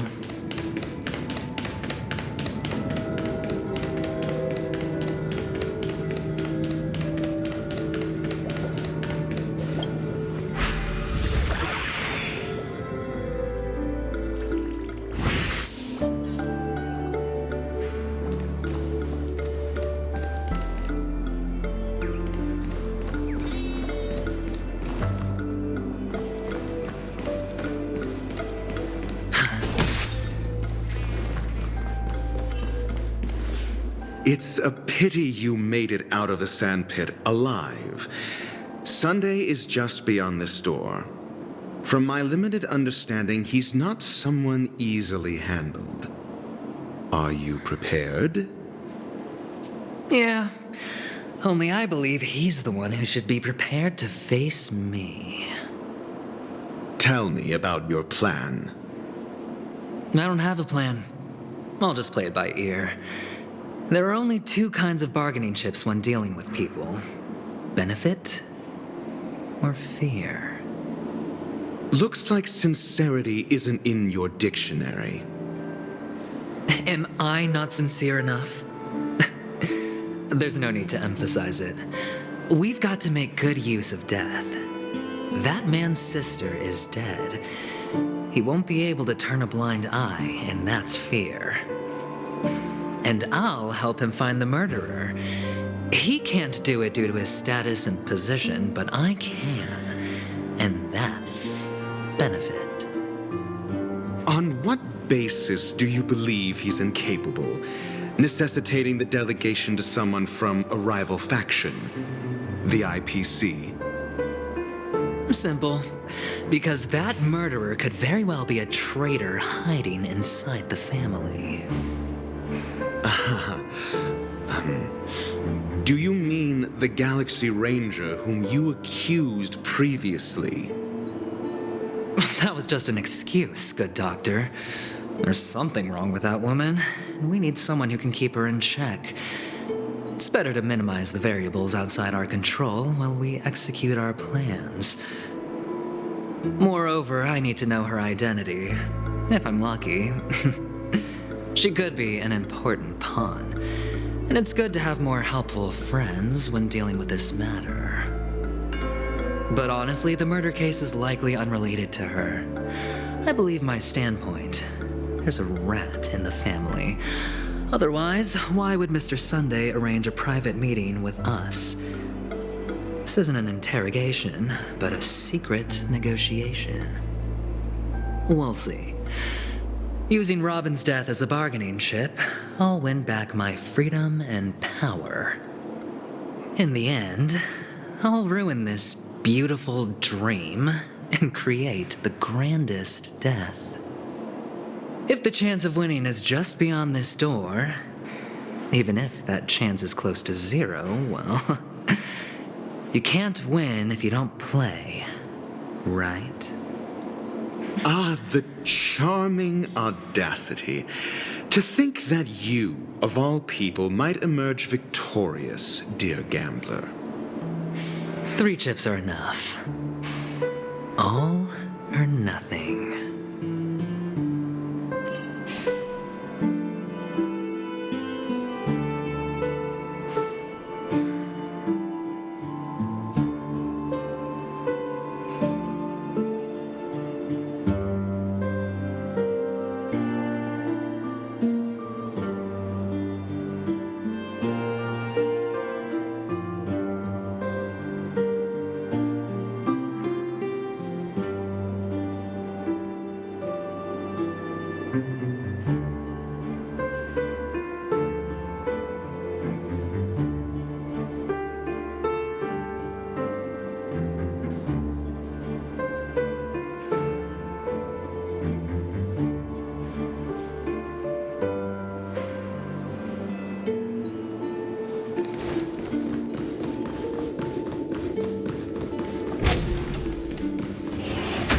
It seems my puzzles are too effortless for you, IPC Ambassador. I appreciate your words. And I see you put a lot of effort into welcoming me, Mr. Sunday. However, this is no way to greet a guest. Well, this isn't an invitation, but a summoning. Before we speak, I need to test your character. I imagine this knowledgeable doctor friend of yours has been of great help, yes? Certainly. You ought to know this better than I do. He's already faithfully fulfilled his duties, hasn't he? Yes, the doctor has assured me of your noble character. He considers you, like himself, a virtuous person who can be trusted by the family. I have come to know you very well as a person, Mr. Aventurine. You're diligent, generous, and willing to cooperate. The fact that you succeeded in overcoming many obstacles just to meet me gave me the reason to believe in your wisdom and courage. But there's one thing I must ask you. That is, you've used your wisdom at the wrong place to meet the wrong person and put yourself in a situation where you shouldn't be, witnessing a tragedy that shouldn't have happened. You don't look too well. Am I making you anxious? If not, then it means I'm on your side. If I wasn't mistaken, you'd just made a serious accusation against the family. No, you weren't mistaken. For depravity is creeping in around you. Well, there's no need for us to be evasive. Let's talk about your sister. Your sister's talent is unrivaled in the world of show business. As you know, her voice has been out of tune since she returned to Penacony. What's more disheartening, she can't sing anymore. Who could be responsible for this? Many suspect the culprit is among the outsiders, but I know you hold a different opinion. Now your noble status has become a shackle, preventing you from apprehending the murderer and avenging your sister's death. You're feeling anxious because you're out on a limb.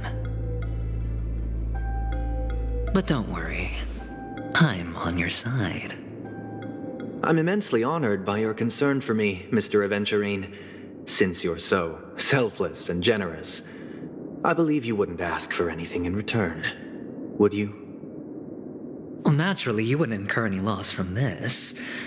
I just want to reclaim what is mine.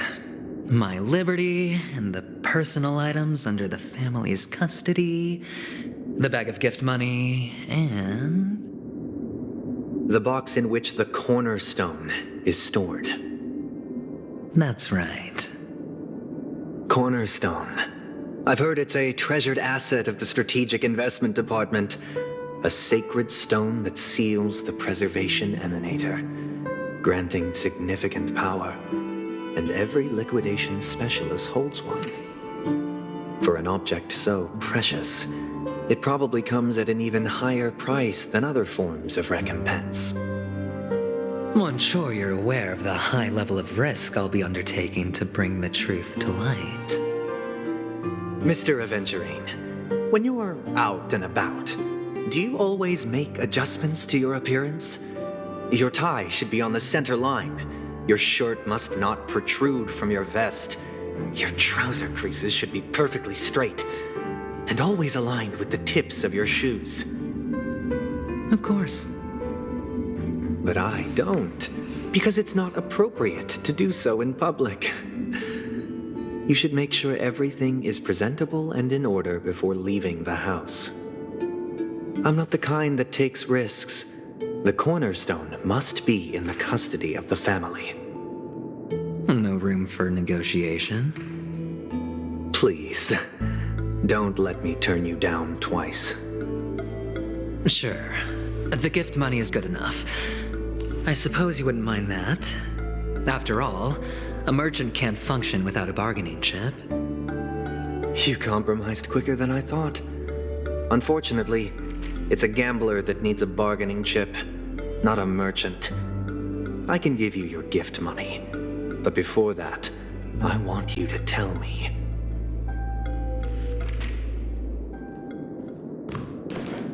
The fact that you can decisively forsake the box you asked for, what exactly is stored in it?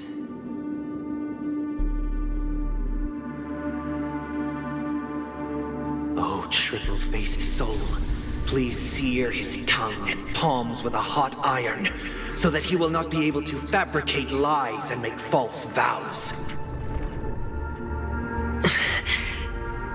What have you done?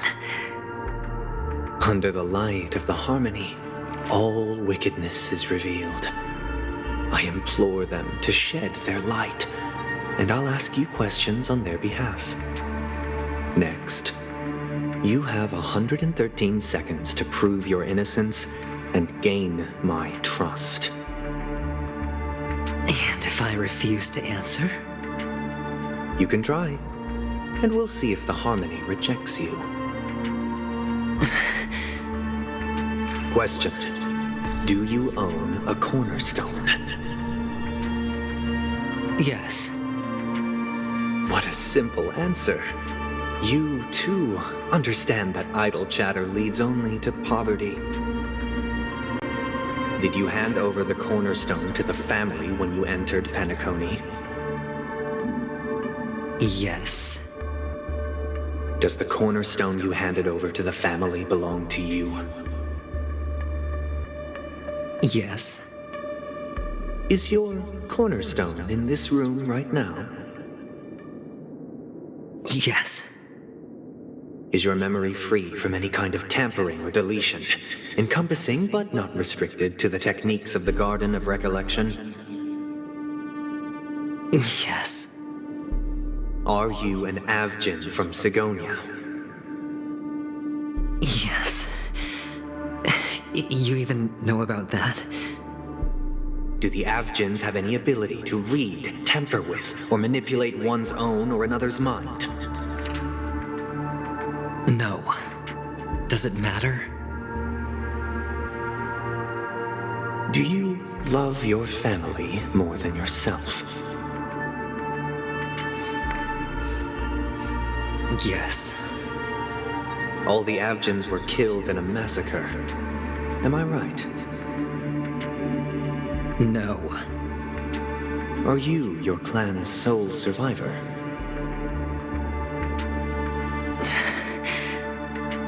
Perhaps. Do you hate and wish to destroy this world with your own hands?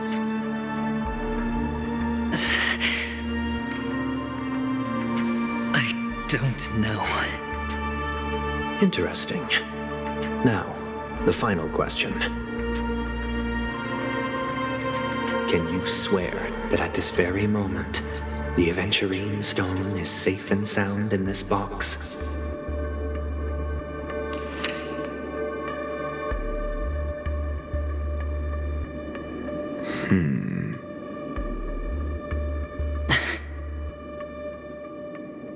Of course.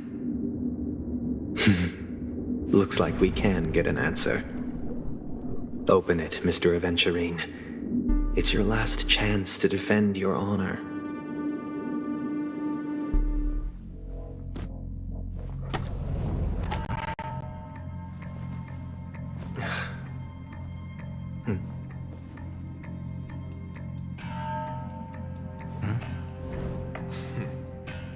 Please.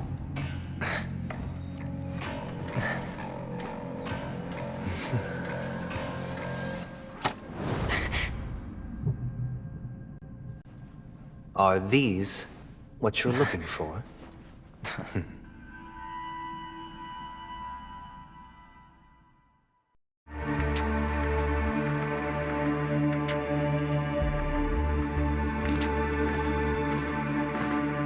Since you came as promised, learned doctor, does this mean that you are willing to take the side of the family in this farce? What makes you think you can convince me? I've heard you haven't enjoyed Mr. Aventurine's company. I also understand that you're an avid learner who sees the pursuit of knowledge above all.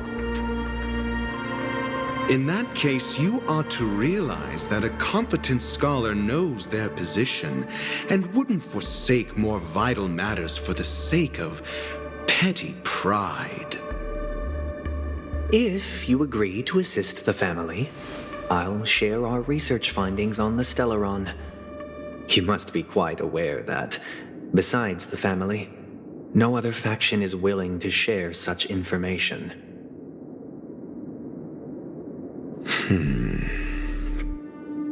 Cut to the chase. What do you need from me? I need Mr. Aventurine's comprehensive plan. Haven't you confiscated his cornerstone? You can't expect a featherless bird to take flight. But I've also heard the 10 elites in the Strategic Investment Department have united, progressing together in the interests of the IPC. You'll have to speak more clearly than that.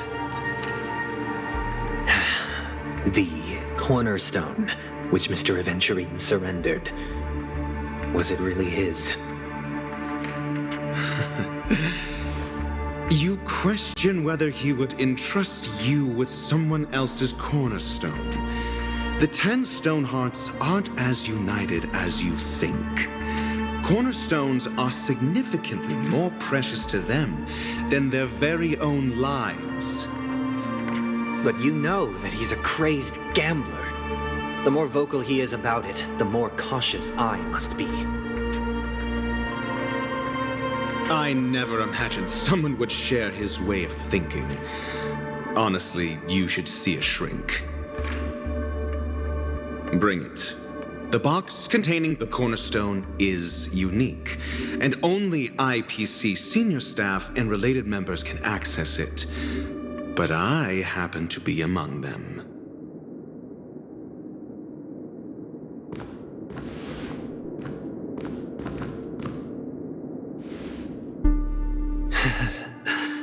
I appreciate it.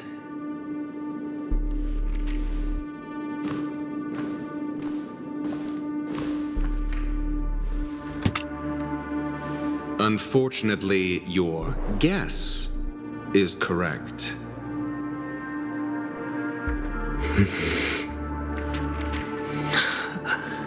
The Golden Stone. Its color and glow are similar to that of Klepoth's body. This is the very ruse he intends to use to fool you. He won't reveal to you that the 10 Stonehearts chisel their own will into the cornerstones, granting them an unparalleled radiance. And this golden stone is also known as a topaz, not a venturine, and it belongs to Topaz. So, do you wish to confront him? Not at the moment. I'm more interested to know the location of his cornerstone. The safest place somewhere you'd never think of. Because he never intended to hide it. In fact, that cornerstone has been in your hands from the very beginning.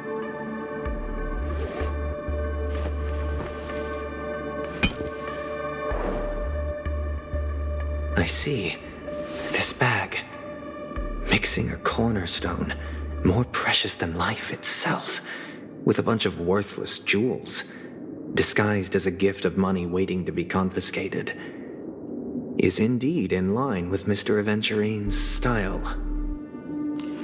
Then he makes up some trivial excuse, downplaying the matter, and requests the gift money. This is a gamble, one he's all too familiar with, betting on your single misstep, leading to a total loss. Learned doctor, I am grateful for your help. The family will surely reward a righteous person like you. As for the villain, I hope he retreats in humiliation. It was all thanks to your friend with a keen eye that I could add a blot of utter failure to your storied career. Ratio, you wretch. Finally shown your true colors, huh? Oh, and just to remind you, you currently only have 17 system hours left to live. Treasure your remaining time, and savor the delectable aftertaste of defeat. You might as well explain yourself a little more clearly. What I performed on you just now was the Harmony's consecration. You were to show allegiance beneath the illumination of their grace. Yet you acted willfully, uttering nothing but falsehoods, transforming the consecration into a trial. I genuinely see no reason to absolve you from it. Is this what the Harmony represents? But is it built upon constraint and coercion? You misunderstand, Mr. Aventurine. Punishment is meant for the irreverent, but I have seen your resilient spirit, and thus I offer you the possibility of a new beginning. Throughout these 17 system hours, you will be unable to escape the dreamscape or contact any of your companions. You only have 2 paths before you, and it all depends on whether you can complete my test within the time limit. Should you succeed, you will be able to coalesce into the Harmony and be with your family. If you fail, you will suffer the wrath of the eternal Centurion and fall into an abyss of doom. Sounds like I'm gonna end up the same either way. I indeed do need a servant to help me uncover the evil hidden in the family from an external perspective. I will purge the evil from the inside and bring the real culprits to justice within 17 system hours. When the time comes, compare your findings with mine. If both our findings align, or if you can provide me more insights, then they will truly be able to grant you mercy and honesty. Shameless hypocrites. You took everything from me and still demand the truth? That isn't fair. Your carnival reeks with the stench of cash. Nothing is achievable without it. This is meant to be an act of personal virtue, not requiring the family's support. Your bag is over there. Do as you please.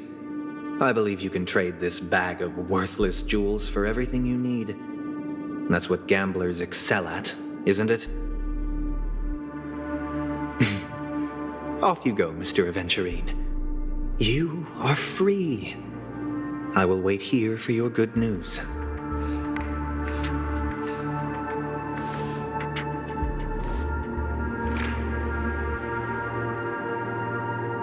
This meeting isn't an interrogation or a negotiation.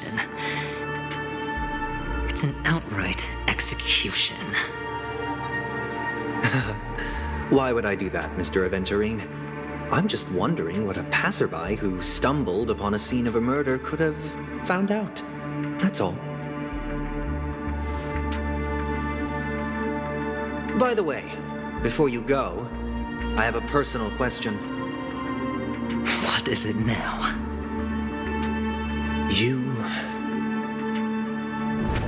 Do you truly wish to bring about the destruction of this world?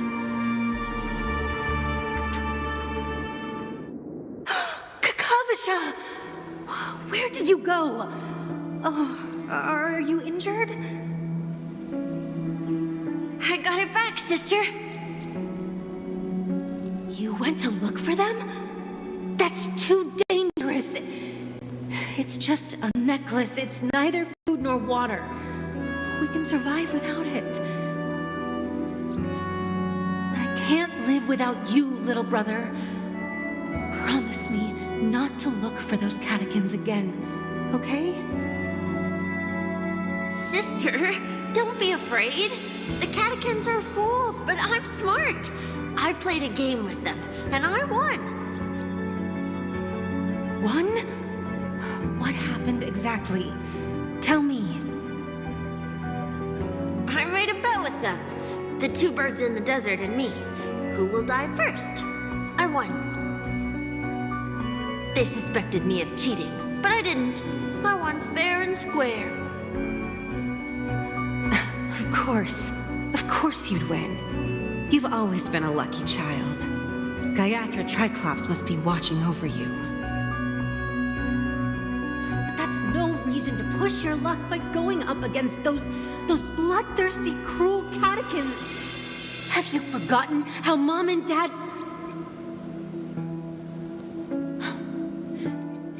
Look, this is just a necklace. But Kakavasha, you are my only family.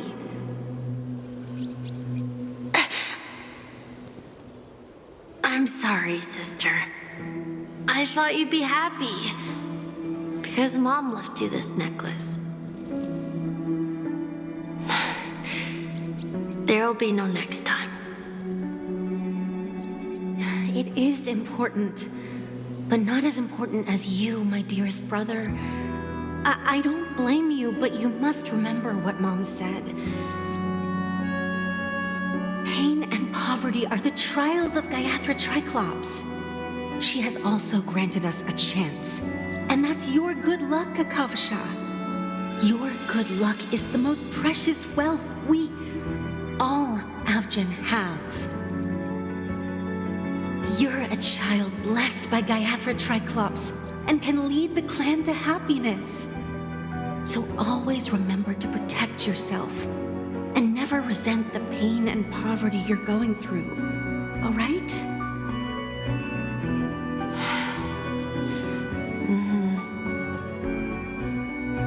Listen to me and swear to Gaiathra Triclops.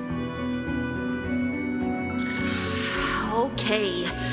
We'll swear to Gaiathra Triclops to protect this wealth. But sister, if Gaiathra Triclops was really watching over us, then why did she not protect Dad when he was swept away by the quicksand? After all, Dad went to the Catechins' land only to prepare for Gaiathra Triclops' offerings. And where was Gaiathra Triclops when Mom was shivering in our arms? Mom was still pleading for Gaiathra Triclops' forgiveness under her breath until the moment she closed her eyes. Sister, Everyone praises me for being smart, but I don't get it. If every rainpour was Gaiathra Triclops' forgiveness and grace, then how bad were our sins? So much so that we were born in this world of death?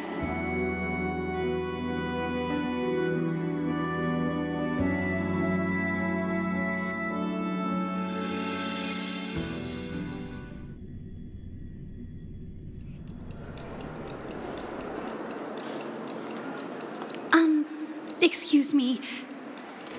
I can't seem to find any information on this artist in the Iris family archives. The photo you provided also doesn't show any matches. Just as I thought. I'd like to ask, what kind of traces do people leave when they enter a dream? Are you referring to the records when you enter the dream pool? The equipment will monitor physiological indicators such as heart rate, blood oxygen levels, and body temperature in real time. This data will be included in statistics and handed over to the family for the screening of any data anomalies. Immediate action will be taken once any illegal behavior is detected.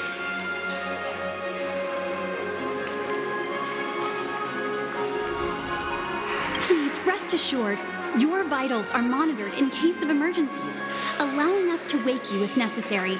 This is all for the safety of our guests. Can I trouble you to access the records? I apologize. The hotel does not have access.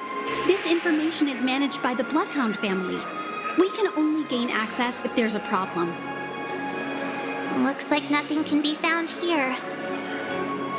At least we know who to look for next. We can ask the Bloodhound family for information. Thank you for your assistance, Miss Allie. By the way, is Miss Robin doing fine?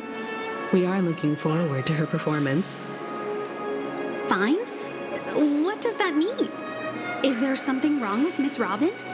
The preparations for the Charmony Festival have been proceeding smoothly, so I guess things are pretty good. I believe she will be able to put on a spectacular show for all of you. I'm sure. Sure enough, no one knows about Miss Robin. I'm not surprised. But that Miss Firefly is truly mysterious. There's no information on her in the hotel system. Even if she's a stowaway, she should have a disguised identity after entering the planet. She's also in the running for the legacy. How is she going to sneak into the dreamscape unnoticed? Is there any other way to enter a dream? Besides the hotel room's dream pool?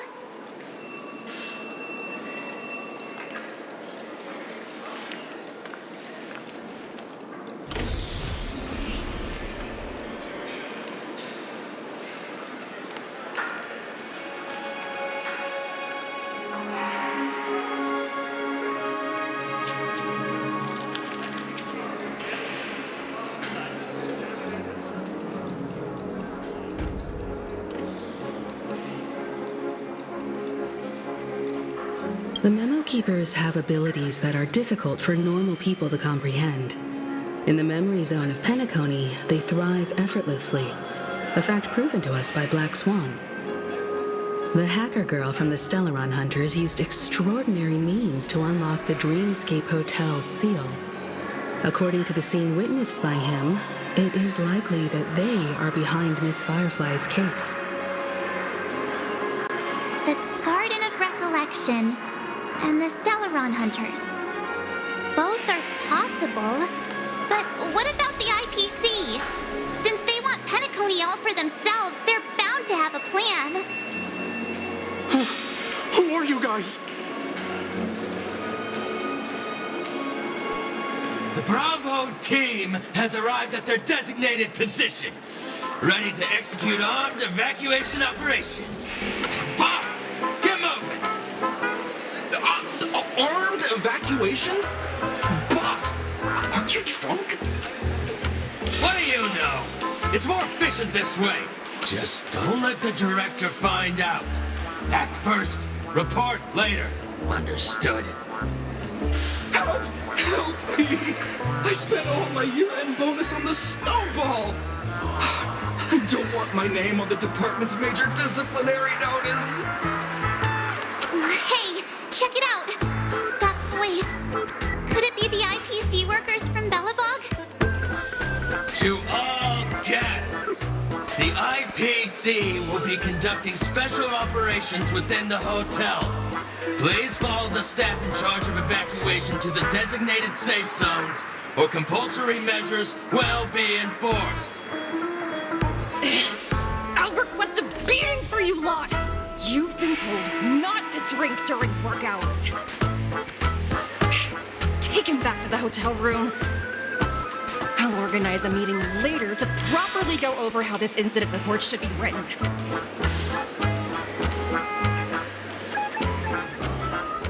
Miss Topaz? I never thought I'd run into you on Penacony. Long time no see, Astral Express crew. Aventurine has told me a lot about your happenings.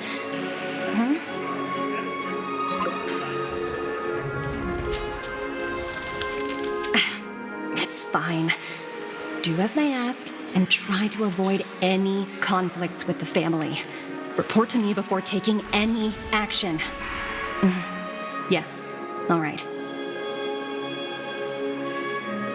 As you see, the IPC isn't very popular here on Penacony. Cordiality from the family is a mere facade.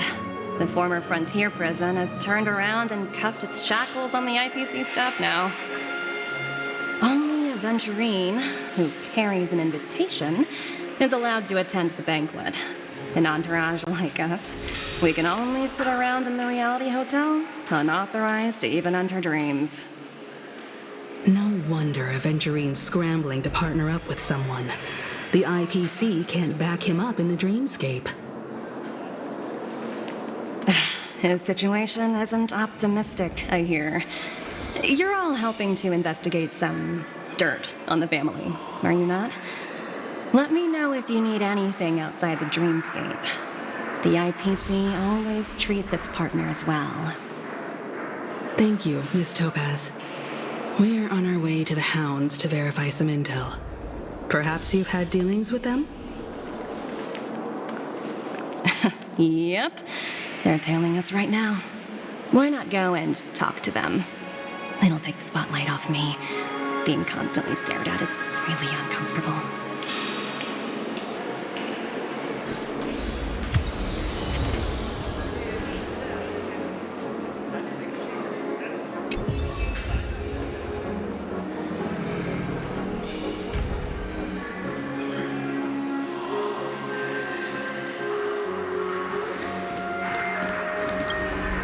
We're carrying out our captain's orders.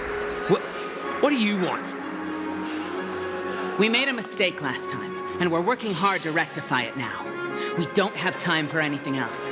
Surveilling the IPC executive Topaz, ensuring that she stays put at the Reverie Hotel during her time on Penacony. We've got the right one this time.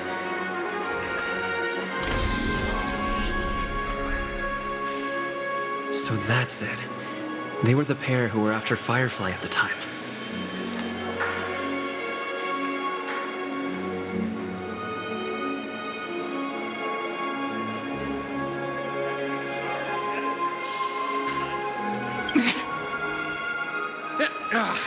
It's you again. Back for more trouble? We're not afraid of you this time. Well, spit it out. Stop bothering us if you've nothing important. So you know each other. Why do you keep running into people you've beaten up before?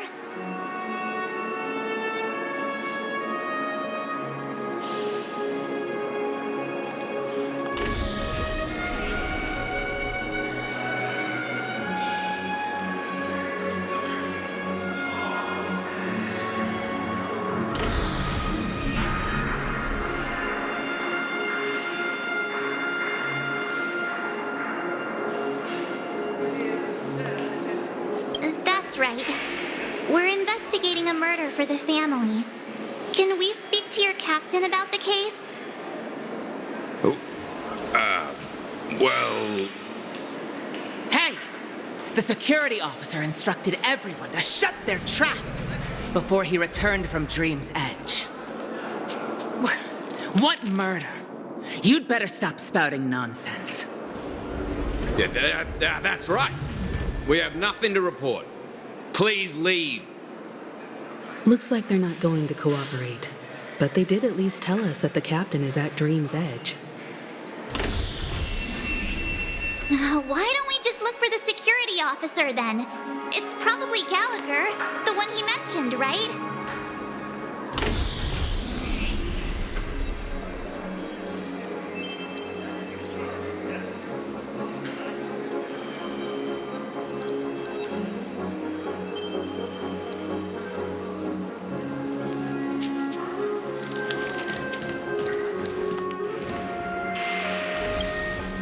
How does it feel to be in business with Aventurine?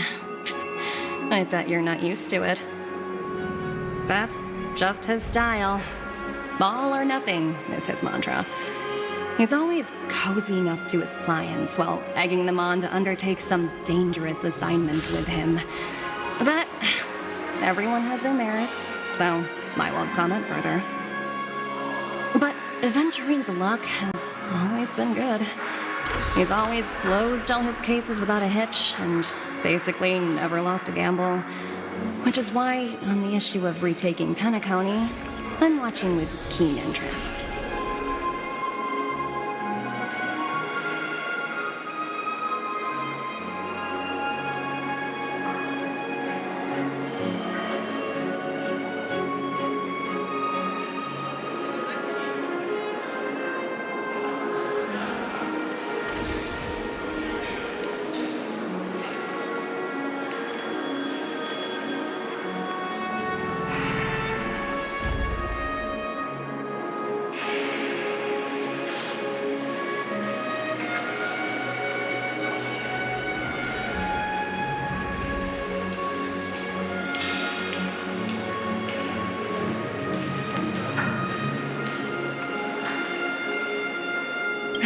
Of course. It's business after all. What's important is where you're seated at the table. As for the two cases, apologies, but I don't have much info on them either. All I can do is ask you to keep digging for more details.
Such tight security. I bet they're stumped by the case as well. Gallagher. Gallagher. Where could he be?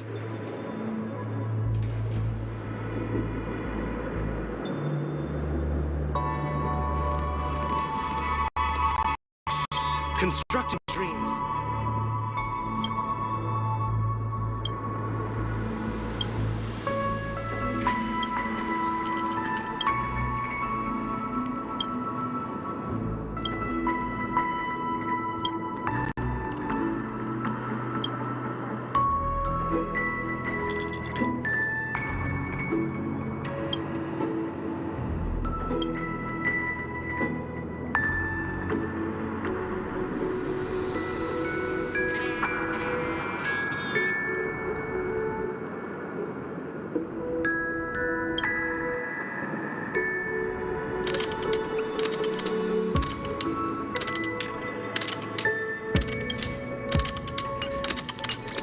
Constructing dreams is something...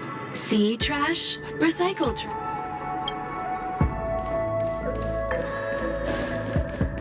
Just as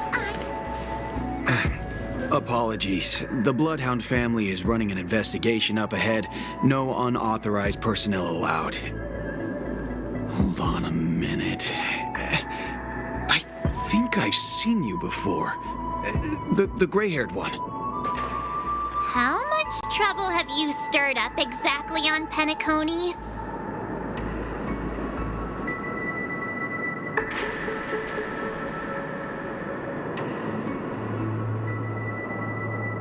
Not possible. It was you the last time, yelling about some clockwork friendship while beating me up with that silver-haired girl.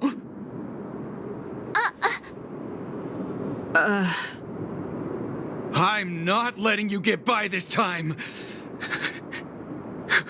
Please leave, or I'll have to get on my knees and beg you. Huh? What kind of heinous crime have you committed now? Hold on, sir. We have documents authorized by the family that would aid your investigation.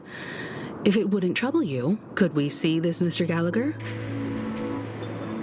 Who exactly is this Gallagher you keep talking about?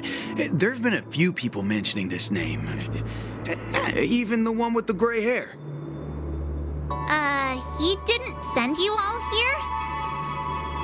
It was the security officer who dispatched us. That's all I can divulge. He'll do. He's the one we've been looking for. Sorry, no can do. The boss said that since it's a matter of the family's reputation, no one's allowed through. Everyone, please leave. There's really no need for us to make things difficult for each other, right? We're really sorry for troubling you. Let's think of another way. Another way. That's it! Didn't they say something about that? What was it? Clockwork? That got this guy to change his mind? Can you perform it again? That, clocky magic.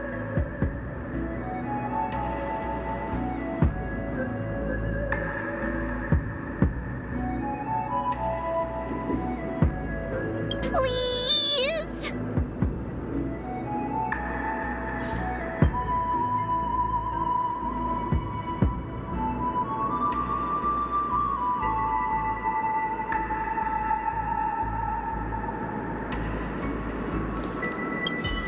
Sorry, no can do.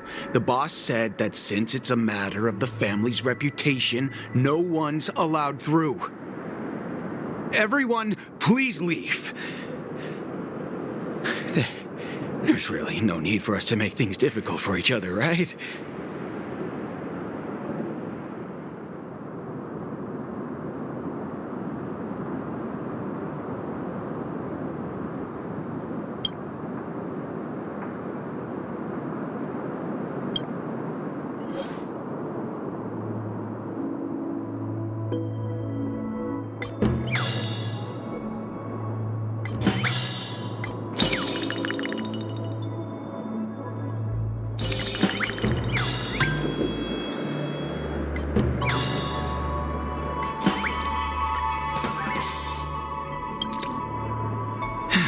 Let me see what time it is now.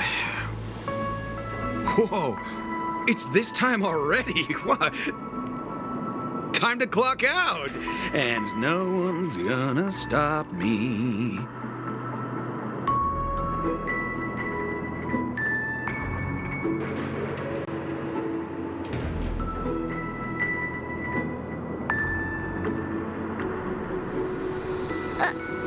What?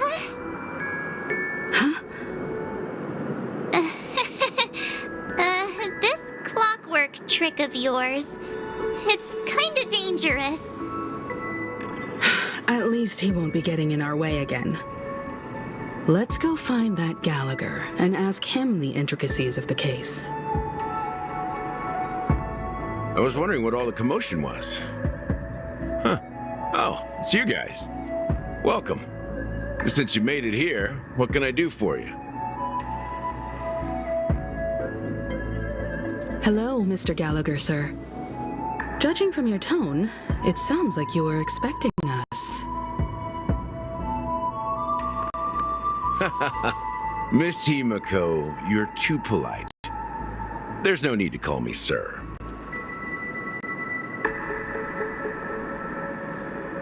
Mr. Gallagher, you even know my name. Of course I do. You folks are from the legendary Astral Express and honorable guests of the Watchmaker. I had an encounter with this gentleman in the Golden Hour. I remember that little silver-haired girl was there too. I'm sorry for what happened to that kid.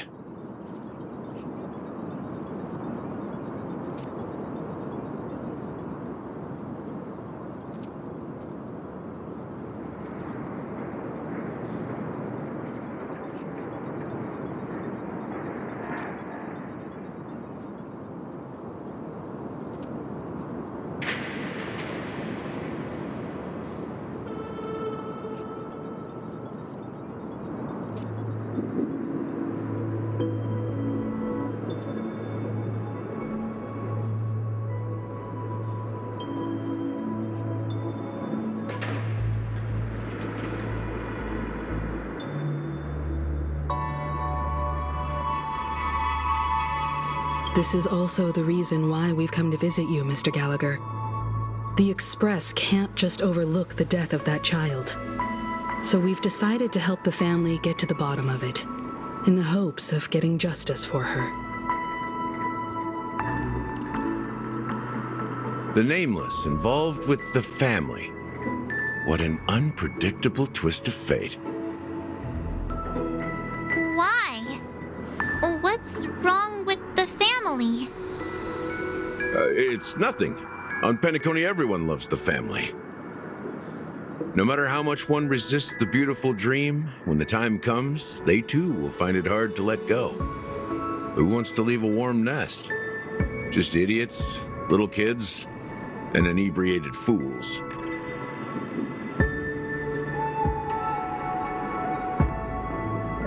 Mr. Gallagher seems to be getting at something.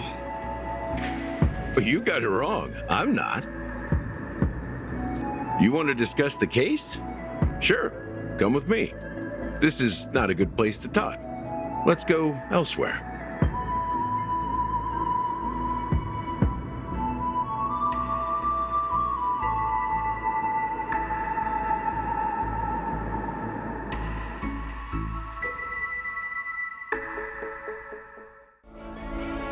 Even after that chilling tragedy, this dream is still running effortlessly.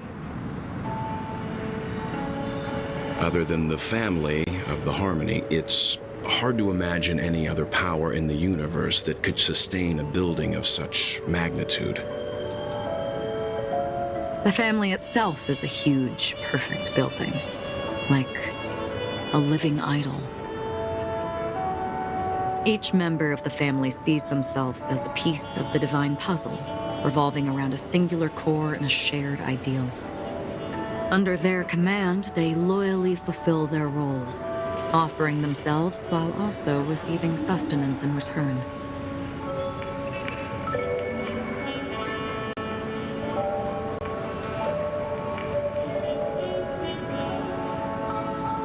Interesting analogy. Perhaps that's why Penacony's beautiful dream has persisted for so long. But the human body has its limits, and so does the divine's. That doesn't sound like the kind of comment a Galaxy Ranger would make. Just pointing out the facts. Mr. Yang will definitely have a better sense of what's going on than I do. Why do you say that, Miss Acheron? The beautiful dream is crumbling. But not because of a particular eon, a particular faction, or a particular visitor. Its collapse stems from a certain inevitability of human nature. The family refuses to acknowledge this, and it has ultimately backfired and become a catalyst. As people immerse their souls in the dreamscape, where consequences and pain cease to exist, and only ease and pleasure prevail, they draw closer and closer to necrosis. Regardless of the perceived bliss, death looms as the inevitable conclusion.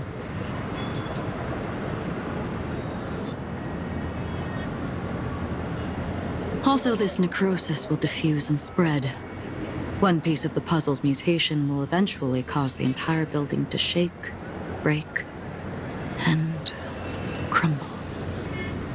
In the end, the dreams that people built in the name of freedom became the cage that imprisoned them. I'm sure you've gained a lot from this trip, Miss Acheron. Are you willing to share your findings with me? Of course. That's if I remember.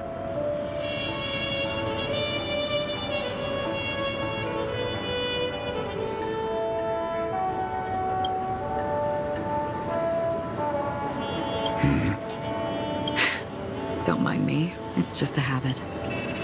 Owing to events in the past, I've become easily forgetful.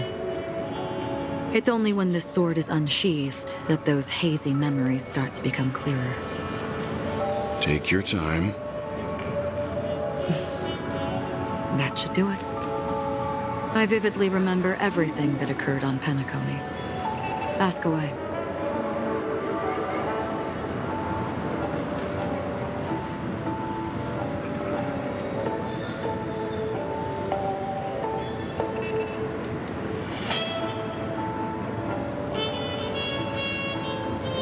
The moment of daybreak. I've heard that's where the Dawn Factory, which processes the foundation of the dreamscape, is located. Behind the dreamscape song and dance stand many imagination factories.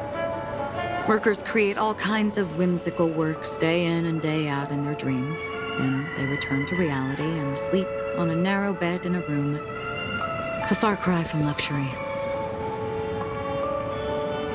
They say it will suffice. Experiencing the bizarre and motley dreamscape is the best reward. There, I encountered a young woman who had just come of age. The perfect time to indulge in beautiful dreams. Her greatest wish was to one day move to the golden hour and see the magnificent garments she had woven with her own hands.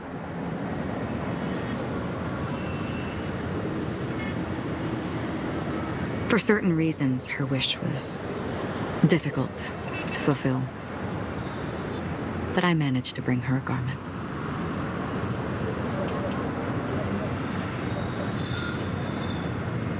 Gilded Hour. It's said to be Penacony's currency center. Yes. It is a fortress-like financial city, the economic heart of the dreamscape. The Pepeshi people of the Alfalfa family are there to keep it running, sending blood that is made from money everywhere on Penacony. Everyone there is exquisitely dressed and always in a hurry. The greatest wish of the local Pepeshi people is for their future generations to work in the Gilded Hour. I've never met anyone who was willing to talk. I could only stand at the crossroads, watching crowds of people hurrying like the wind through the jungle of steel, only to deposit the alfalfa credits that they'd earned into the bank's vault.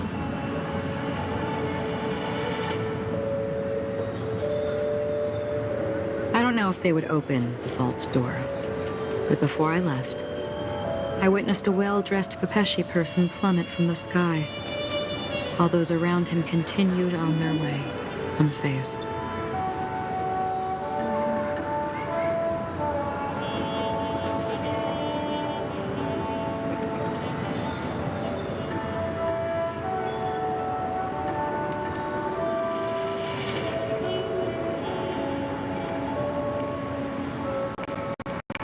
I hear the Blue Hours very romantic. Do you have any tales to share? Perhaps Mr. Yang has heard. There's a large boat called the Eventide, anchored along the Sea of Dreams. where soft music and dancing persist endlessly every night.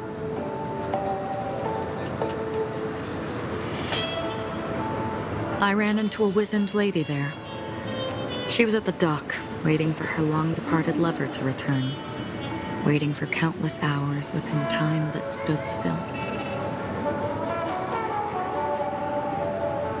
In the humid sea breeze, she spoke of her own youth. Like many who desired wealth and love, they came to Penacony to pursue their dreams. Alas, her lover's consciousness was lost in the dark depths of the Sea of Dreams.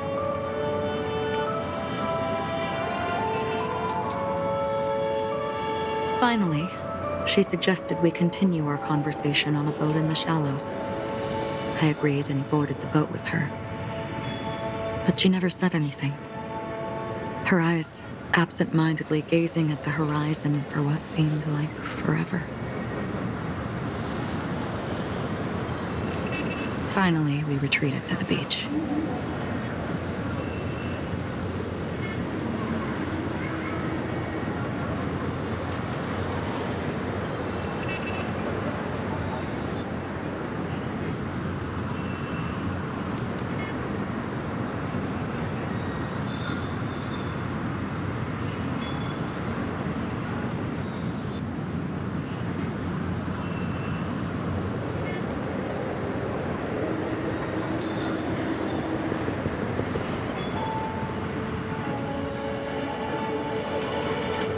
The dreamscape of chic, luxury, and consumerism, the moment of dusk.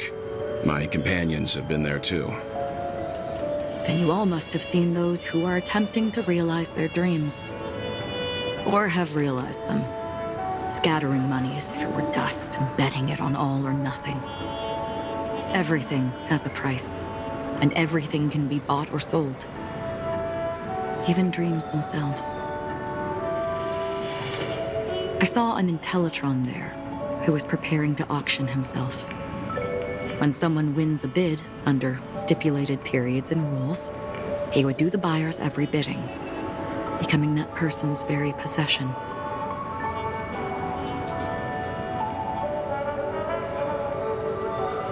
That Intellitron had been auctioned off a dozen times, and I participated in his 13th. That was the grandest banquet I had ever attended. But never again did anyone cast another glance at him.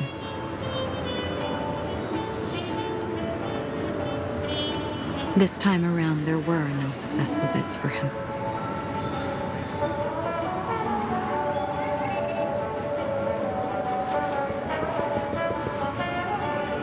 This is what I've seen and heard along the way.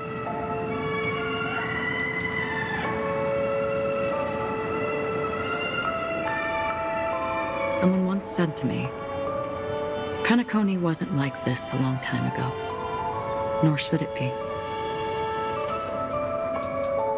I've traveled through the reality and dreamscape of the planet of festivities, watched the tides of night rise and fall when time stopped for people,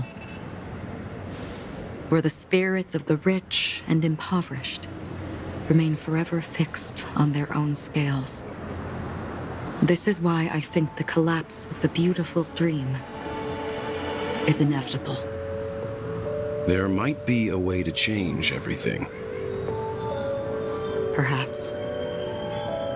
But if this is indeed the world that people desire, if this is precisely why life chooses to slumber, should we still seek to change it?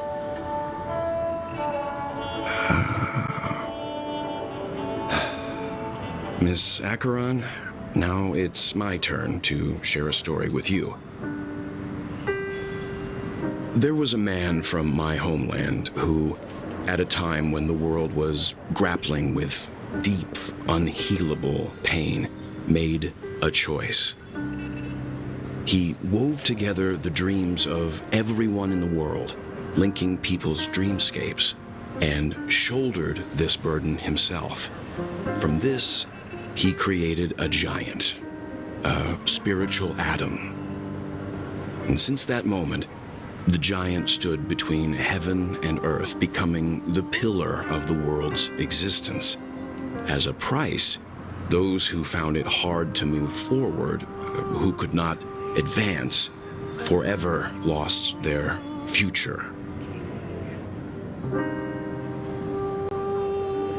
They slumbered in a dream, devoid of disaster and pain, living out their days peacefully in the man's created utopia. And it is because of the wishes of those people who wished not to awaken that this spiritual atom became unbreakable. And yet, you stand here right now. Which also means that man failed. Because people must always move towards the future. Even if human weaknesses make them pause when they truly cannot move forward, humanity will eventually seek a way to save itself.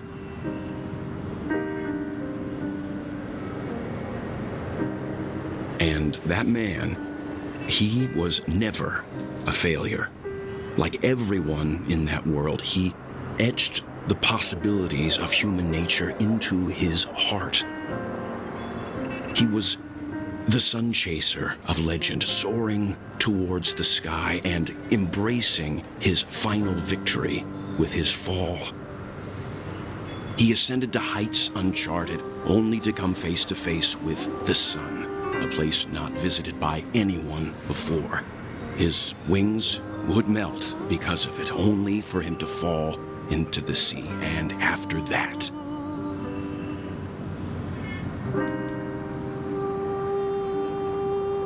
countless others would surpass him, soaring to even greater heights.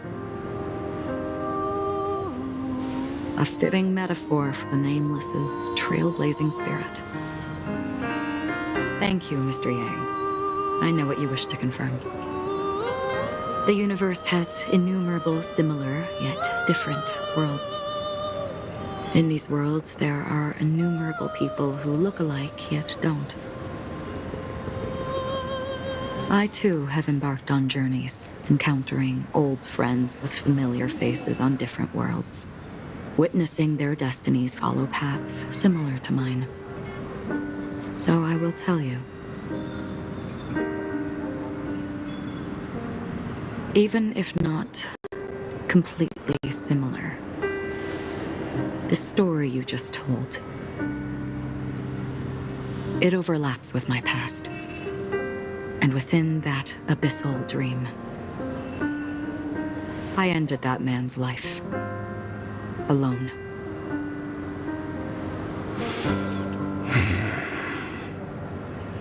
I am not who you think I am. Nor will my home be as fortunate as your world. I am sorry. It's fine. I don't mind, so long as I can alleviate your suspicions. There's something I still wish to know, Miss Acheron. Under that representation of the hunt, exactly what sort of power is it that has motivated your solitary journey thus far? Mr. Yang, before answering that question, I wish to continue the previous topic. I like your analogy very much. Indeed, birds are born to fly. But in a distant past, their ancestors could only gaze at the sky in envy. They saw that faraway ray of light from above the heavens, piercing through the clouds and blanketing the earth. And so, time and time again, generation after generation, the birds spread their wings and took to the sky, attempting to touch its ceiling, all because the sun was there. Then, what if the last bird finally soars into the sky, only to realize that the end of the light is not the sun, but darkness? Then why, exactly, do we even walk towards the light?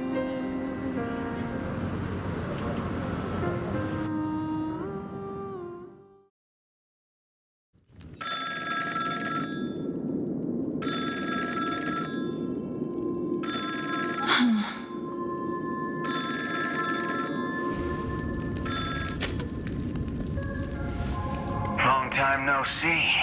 Having fun on Penacony? Acheron? This voice, it's not Constance. Could it be her companion? Though I don't know exactly what you are, or what you're up to, my bullets will find you. Until then, you best find a casket store on Penacony and ask the owner to reserve a good quality casket for you, imposter. Imposter? I see. She gave my whereabouts to someone who's tracking Acheron too. Who are you? Huh? Did I make a mistake? Who the fudge are you? I'm the Garden of Recollection's memo keeper. Not bad. This is the kind of tough challenge I like. You that imposter's bodyguard? Never mind. It's fine. I'll leave a round for you.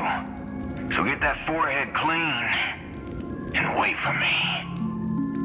I don't know what you're talking about, but you know Acheron, the Galaxy Ranger, yes? I have something to ask you. Are you asking me to write your will? Sure. Go ahead. Not quite. I only want to ask, how exactly did she become a Galaxy Ranger?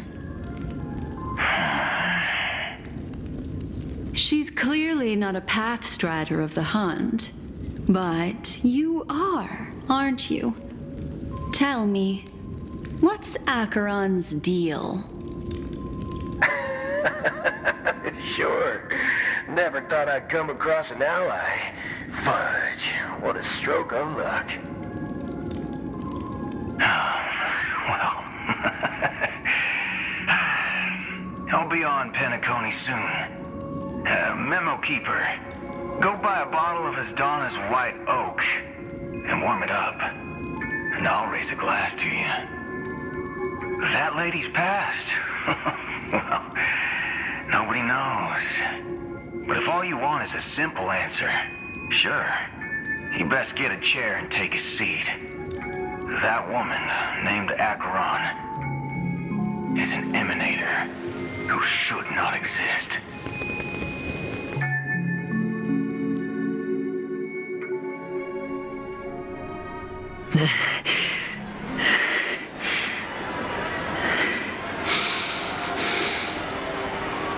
You look pale. Or is that also part of your act? I didn't think you'd have the nerve to show yourself. I thought this was exactly what you wanted. After all, I faithfully fulfilled my duties as you instructed. Just tell me if you can't hold on any longer. So, the genius of the Council of Mundanites wants to be my Undertaker now. My, what an honor. Yes, and I'm pretty sure the people at the Strategic Investment Department would love to be notified of your death in due time. But let's not forget, you won't be seeing them, because I'm the manager of this task. Great. Then tell your people that Aventurine is ready to go in 17 system hours. Oh, you've got a lot of nerve. How exactly do you plan on completing your task while your hands are tied by the Harmony? My conversation with Sunday convinced me that there's a traitor in the family, and that they hold the secrets of Penacony. So, I took the opportunity to set everything in motion. I even managed to recover the gift money. Things haven't gone this smoothly since I walked through the doors of the Reverie. Now I'm only one step away from victory. Let's just wait and see. Sounds like a very elaborate way of saying that you failed. That's all I can say. Have you forgotten, Doctor? You betrayed me. Go. Do what you must. I look forward to the sight of the IPC fleet surrounding Penacony. You've achieved what you desired, haven't you? That's true, but what's your plan? Did you conceal an orbital support beacon in that gift money bag? Well, who knows? Maybe that's why I'm handing out cash even when I'm about to bite the dust. You are indeed a gambler. An insane one at that. Maybe I am. Who knows? Fine. Here, take this. Open it when you're on your last legs. You'll thank me. What's this? Medical advice?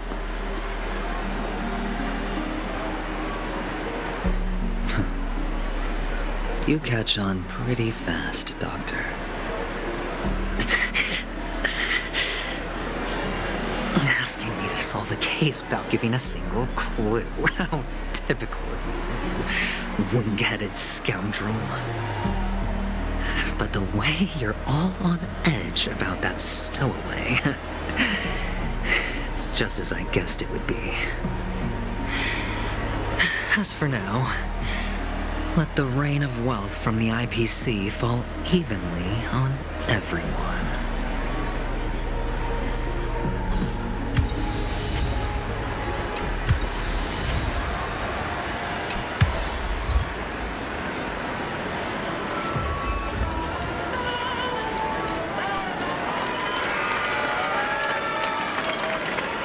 Would you be willing to support my performance? And keep the Song of Beauty alive in the cosmos?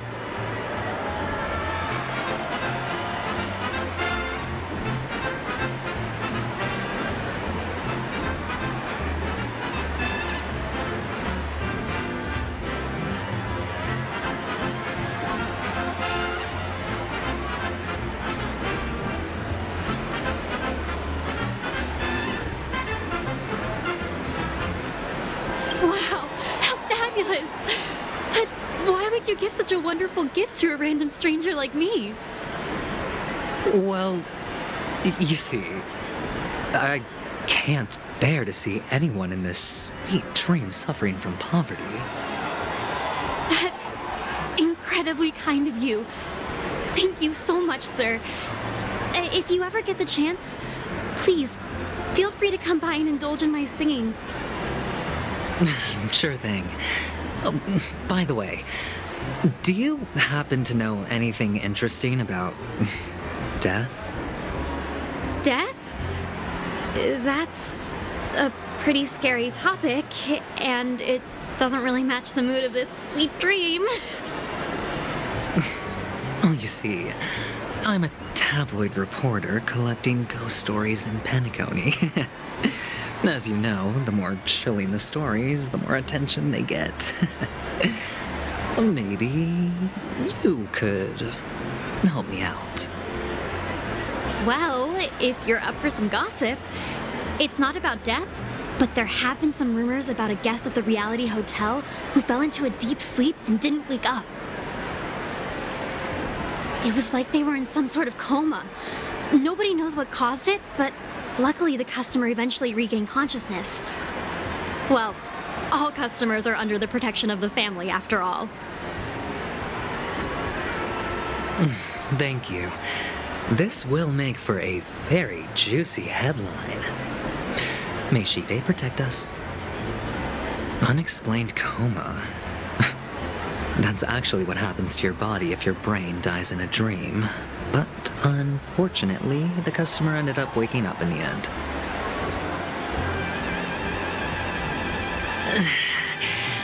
I can feel something inside my head. Is the harmony starting to kick in?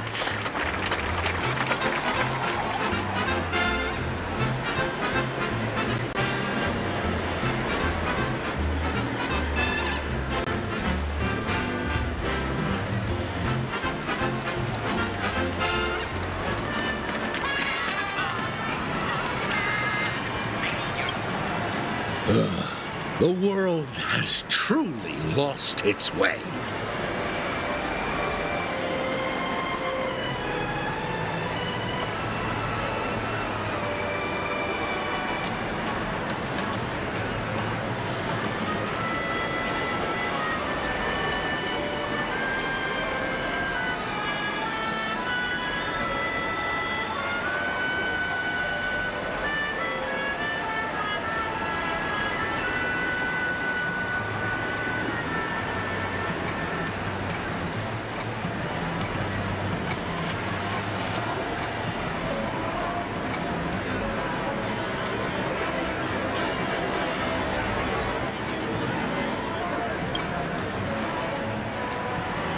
You... Wait. I get it now. This is some sort of prank show, right? You must have some cameras set up around here to film yourself doing good deeds, right? You youngsters are always looking for a quick way to get an audience. But you know what?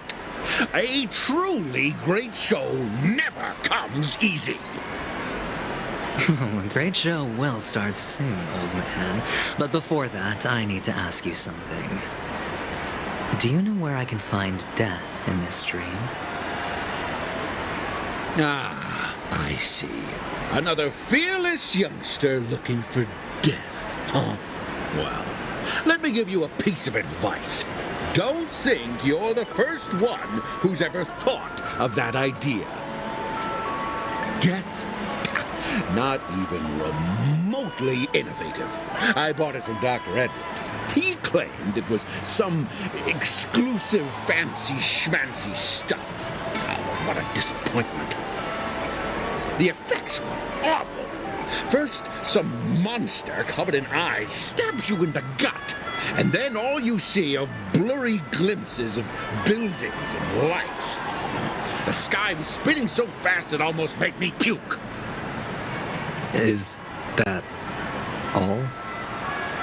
Yeah, what else can you expect? Don't put too much stock in the penacony movie industry. They even call this junk groundbreaking art. Can you believe it? What a joke. Well, I'll leave you be then. I hope you have a wonderful day. A monster covered in eyes. That sounds like the memory zone meme. But buildings and lights... I don't think those have anything to do with death. Well, that whole dream bubble was probably created using rumors and gossip.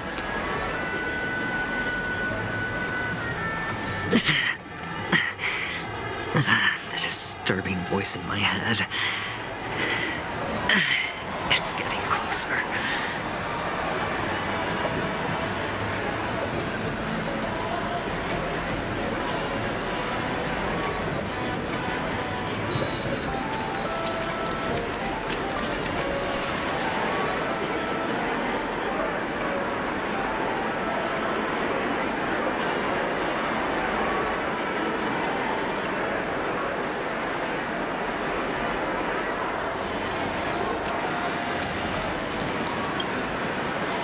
Sip of liquor, a blissful reprieve, to drown 1,000 sorrows, let worries leave.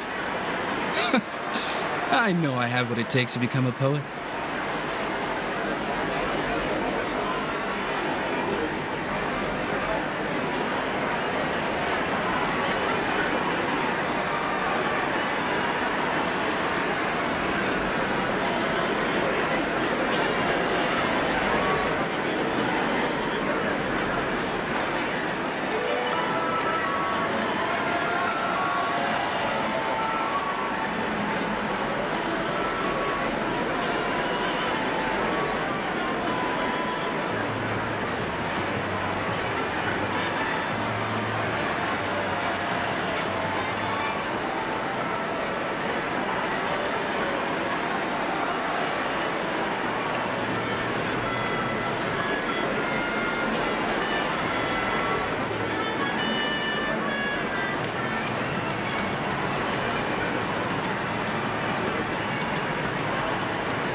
You're giving these gems to me? Didn't expect to meet such a generous soul in this place. Or are you just pitying me? Well, it really doesn't matter. As long as I have Soul Glad, that's enough. This is just a dream after all. You really shouldn't drink so much Soul Glad, my friend. It's not good for your health. Oh? Maybe I really should quit. But not before meeting the Devil of Soul Glad. The Devil of Soul Glad? Care to elaborate? Yeah. It's a seahorse with a long neck. They say it loves to appear to drunk people, especially the ones who are passed out on the side of the road. How funny. Yeah. Very funny indeed. Thank you.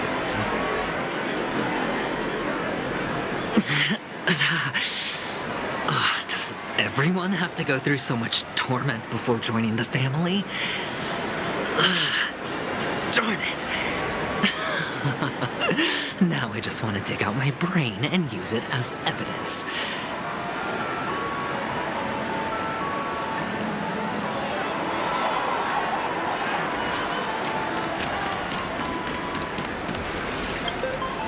Take care, my friend. If you ever find yourself in danger, remember that the hounds are always ready to help.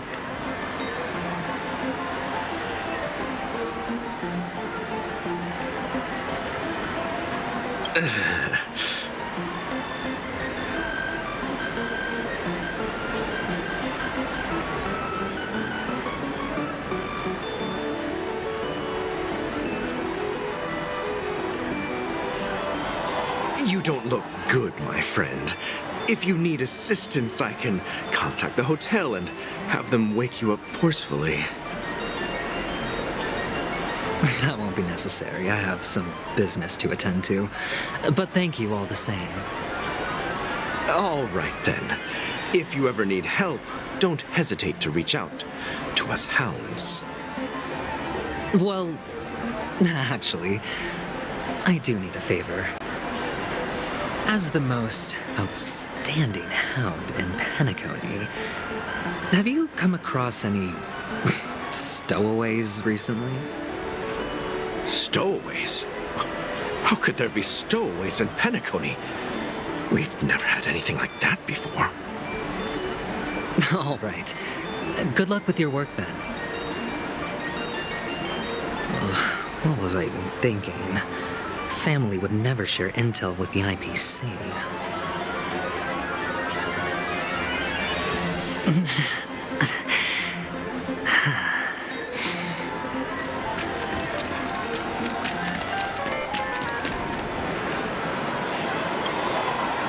You want to talk to me? Sure, but nothing too sensitive, okay?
Wealthy people have fancy ways to enjoy this dream. But to be honest, I I've never seen anyone who gives out money to others like you. So, are you trying to be the prince from the tale, handing out his gold leaf garment and melting his lead heart in the fire? I'm flattered. I'm no prince, and I just thought these gems would help you speak. So, as an investigative reporter, maybe you've heard something about death?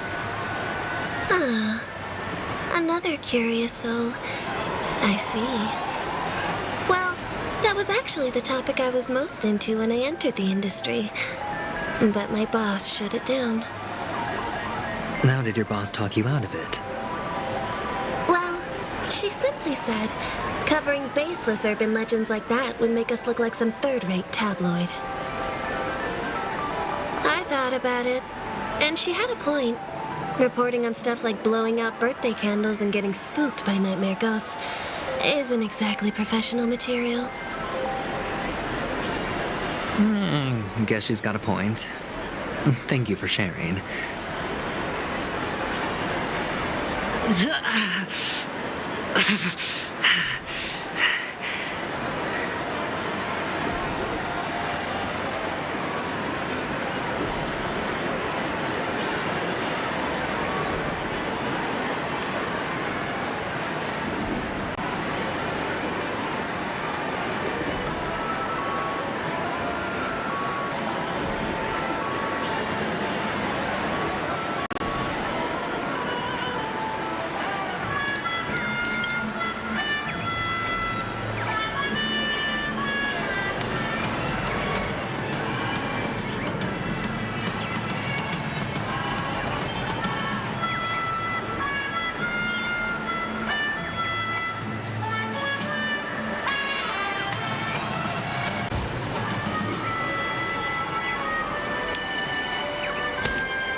Were you wanting to talk to me?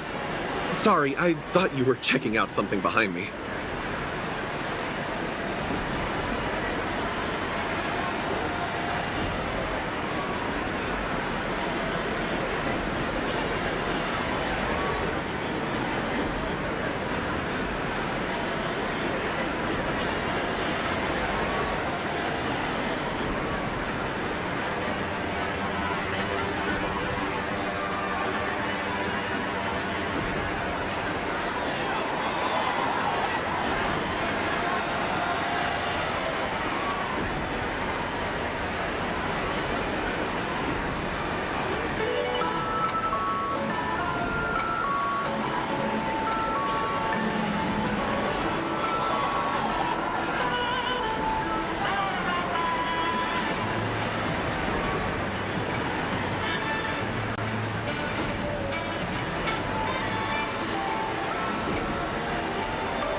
This? A gift? For me? Are you sure this isn't some kind of mistake? Yes, it's for you. Just take it. Is this for real? Someone is actually giving me a gift. Not for my parents, but for me. Thank you. Thank you so much. No, it's not much. I just want to ask you something. I knew it. What's on your mind? Are you trying to ask about my father or my mother? Neither. I just wanted to know if you've ever heard about death in the dreamscape. Oh, you sound just like my father. Always warning me about danger, even in dreams. He's an Intellitron, so his dream entry methods are different from us organics. Can't count on him to protect me if something does go haywire. Funny, right now I'm still under his protection. How ironic. Hey, stay positive. Gold will always shine one day, right? The Devil of Soulglad, Dangers in the Dream, and Nightmare Ghosts. Well, surely death is a popular topic in this sweet dream granted by the family. The gems in my bag are running low. Well, let's see if my last lucky interviewee brings some surprises. Remember what I said. You Sigonians are better off hiding in the sewers. Look at you, snooping around and sticking your nose everywhere. Is the smell of death so enticing, my fine fellow? Oh, it's you, masked fool. I should have guessed it. You're the imposter who appeared on TV after Robin's death, right? I heard you got caught by the family. I gave you a clear clue. Befriend a mute. Simple and straightforward, you know?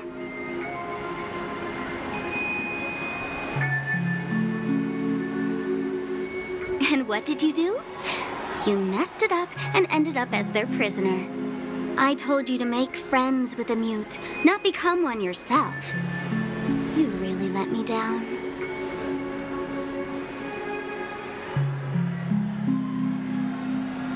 What do you mean? You know better than I do. Who watched the little songbird that couldn't sing perish right before their eyes? You did, Blondie. No, I mean... What did you mean by becoming one myself?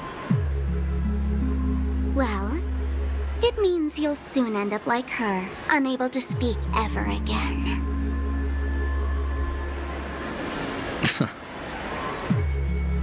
But it's a good thing if you ask me, because... Because I'm getting closer to the truth, right? Oh? Why else do you think I'm handing out cheap trinkets all over the streets, fool? All part of the act. Fool's bait. The more pathetic I seem, the more likely you'll come sniffing around. So, now that I've drawn you out, will you reward me with an answer for my efforts?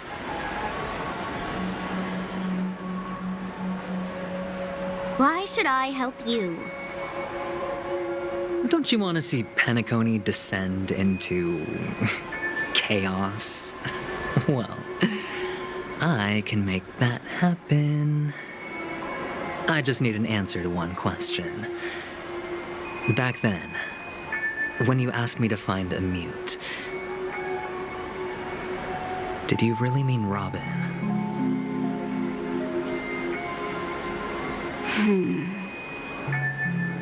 And what if I say no?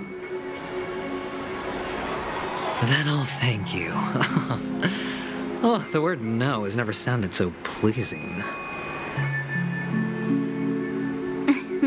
Well done. I admit I underestimated you, but what difference would it make? Let me tell you something. There were 2 mutes, but one is dead now, and the other, though she is still in Penacony, I'm afraid you'll never find her again.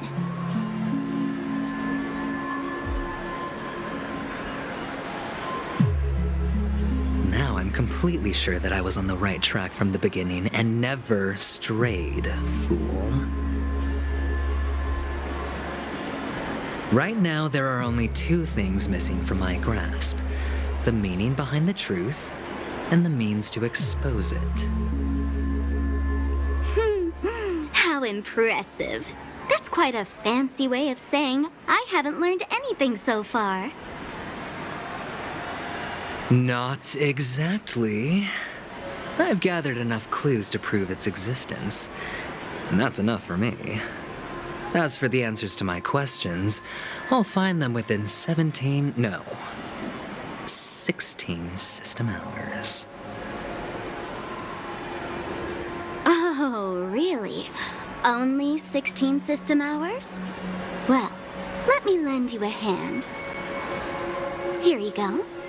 This is my precious, mutually assured distraction button, and I have one just like it. When either of us presses it, the other and the whole of Penacony will go up in smoke. If you're really so desperate for the IPC to take over Penacony, blowing up the chessboard isn't a bad idea. Start from scratch. That's where the IPC excels, right?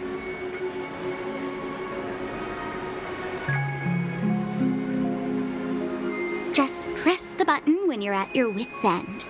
And of course, feel free to reach out to me for my hospice care, too. Oh, deadly button, huh? Well, I guess the family didn't take your threat seriously at all. Otherwise, how on earth did you manage to bring it in here? I have my own ways. That's all you need to know. Well, I'm afraid I'll have to decline your offer. Who knows if your little gadget will actually work. By the way, I have no plans to search for the other mute friend you speak of, but it's good to hear that he's still here in Penacony. I'll handle the rest myself. I'll orchestrate a grand finale for the downfall of the family. And at the climax, the walls will crumble, people will wake up, and those who couldn't speak will find their voices again. When that time comes, go ahead, press the button, light up the sky with a magnificent fireworks display for me. Catch you later, fool. You're still talking big, but sure, if that happens, I'll stay true to my word. Just don't let me down now, okay?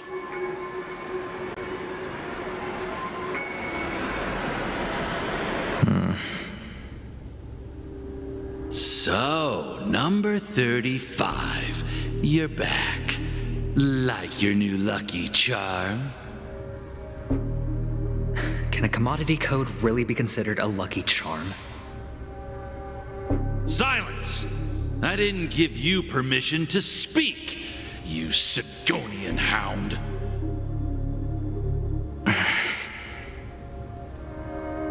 The guys in black didn't say much, so I've no idea what you did to save your skin in that massacre back in the day. But I figured you must have had good luck, so I bought you. From now on, you and your good luck are my assets. Are we clear? Your first task is simple.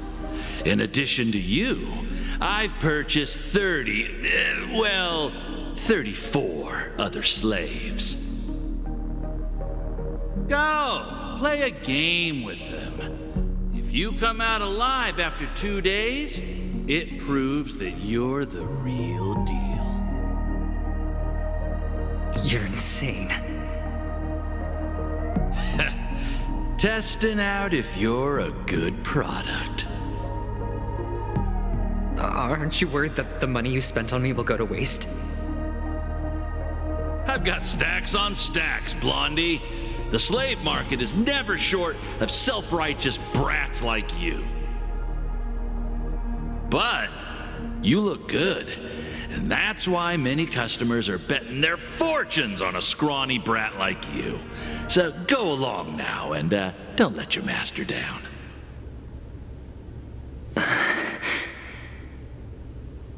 How much did you spend? What? My price. How much did you pay for me? Huh. You really want to know? Well, it was 60 tanba. No more, no less. I'll take my chances. 30 tanba. If I come back alive, you'll give me 30 tanba. Deal? Are you trying to strike a bet with me? Oh, you've got some guts. Yeah, sorry, but that won't do. Don't forget your place, slave. You're not qualified to be at the table. You're just a chip. A life thrown away in someone else's hands. Either you come back with more chips for your master, or you never come back. It's all or nothing. Don't embarrass me, my lucky hound.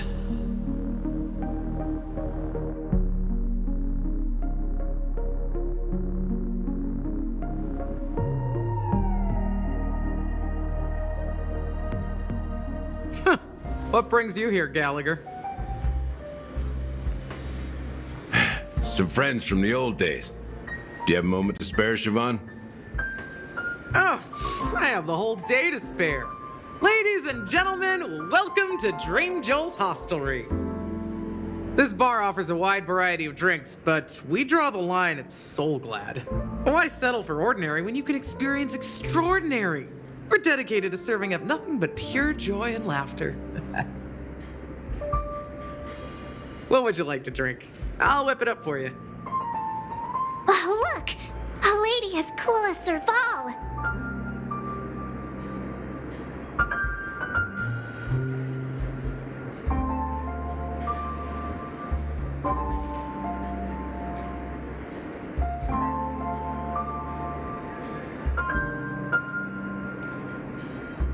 Who's Serval? Will you introduce me to her? Huh? Oops. She's heard us. Just spare them, my esteemed bartender. I'll take over the bar today. I'm getting up there in age, and I need some practice before I forget the skills that used to put food on my table. Where did you stash the ingredients? They're all under the counter. Since our guests have traveled from afar, shouldn't you whip up some special drinks? That's exactly what I had in mind. Hey, my friends, do me a favor. Go around the bar and bring me any ingredients you fancy. The discussion might take quite some time, so I'll prepare some customized, non-alcoholic drinks for you. In the bar? But aren't all the ingredients right there on the counter? Why, we're in a dream, my lovely lady. You can help yourself to anything if you wish for it. Comfort, hunger, confusion, or even boredom. It's all within reach, right at your fingertips. Oh, did you hear that? She just called me my lovely lady. Even in reality, mixing drinks is more than just throwing ingredients together. A bartender needs to capture the bar's atmosphere, master technique, and spin a tale of mystery and anticipation. Only then can a perfect drink crafted with a customer's life story be created. In other words, what you get from your drink is down to luck, so don't overthink it. Indecisiveness has no place when it comes to enjoyment.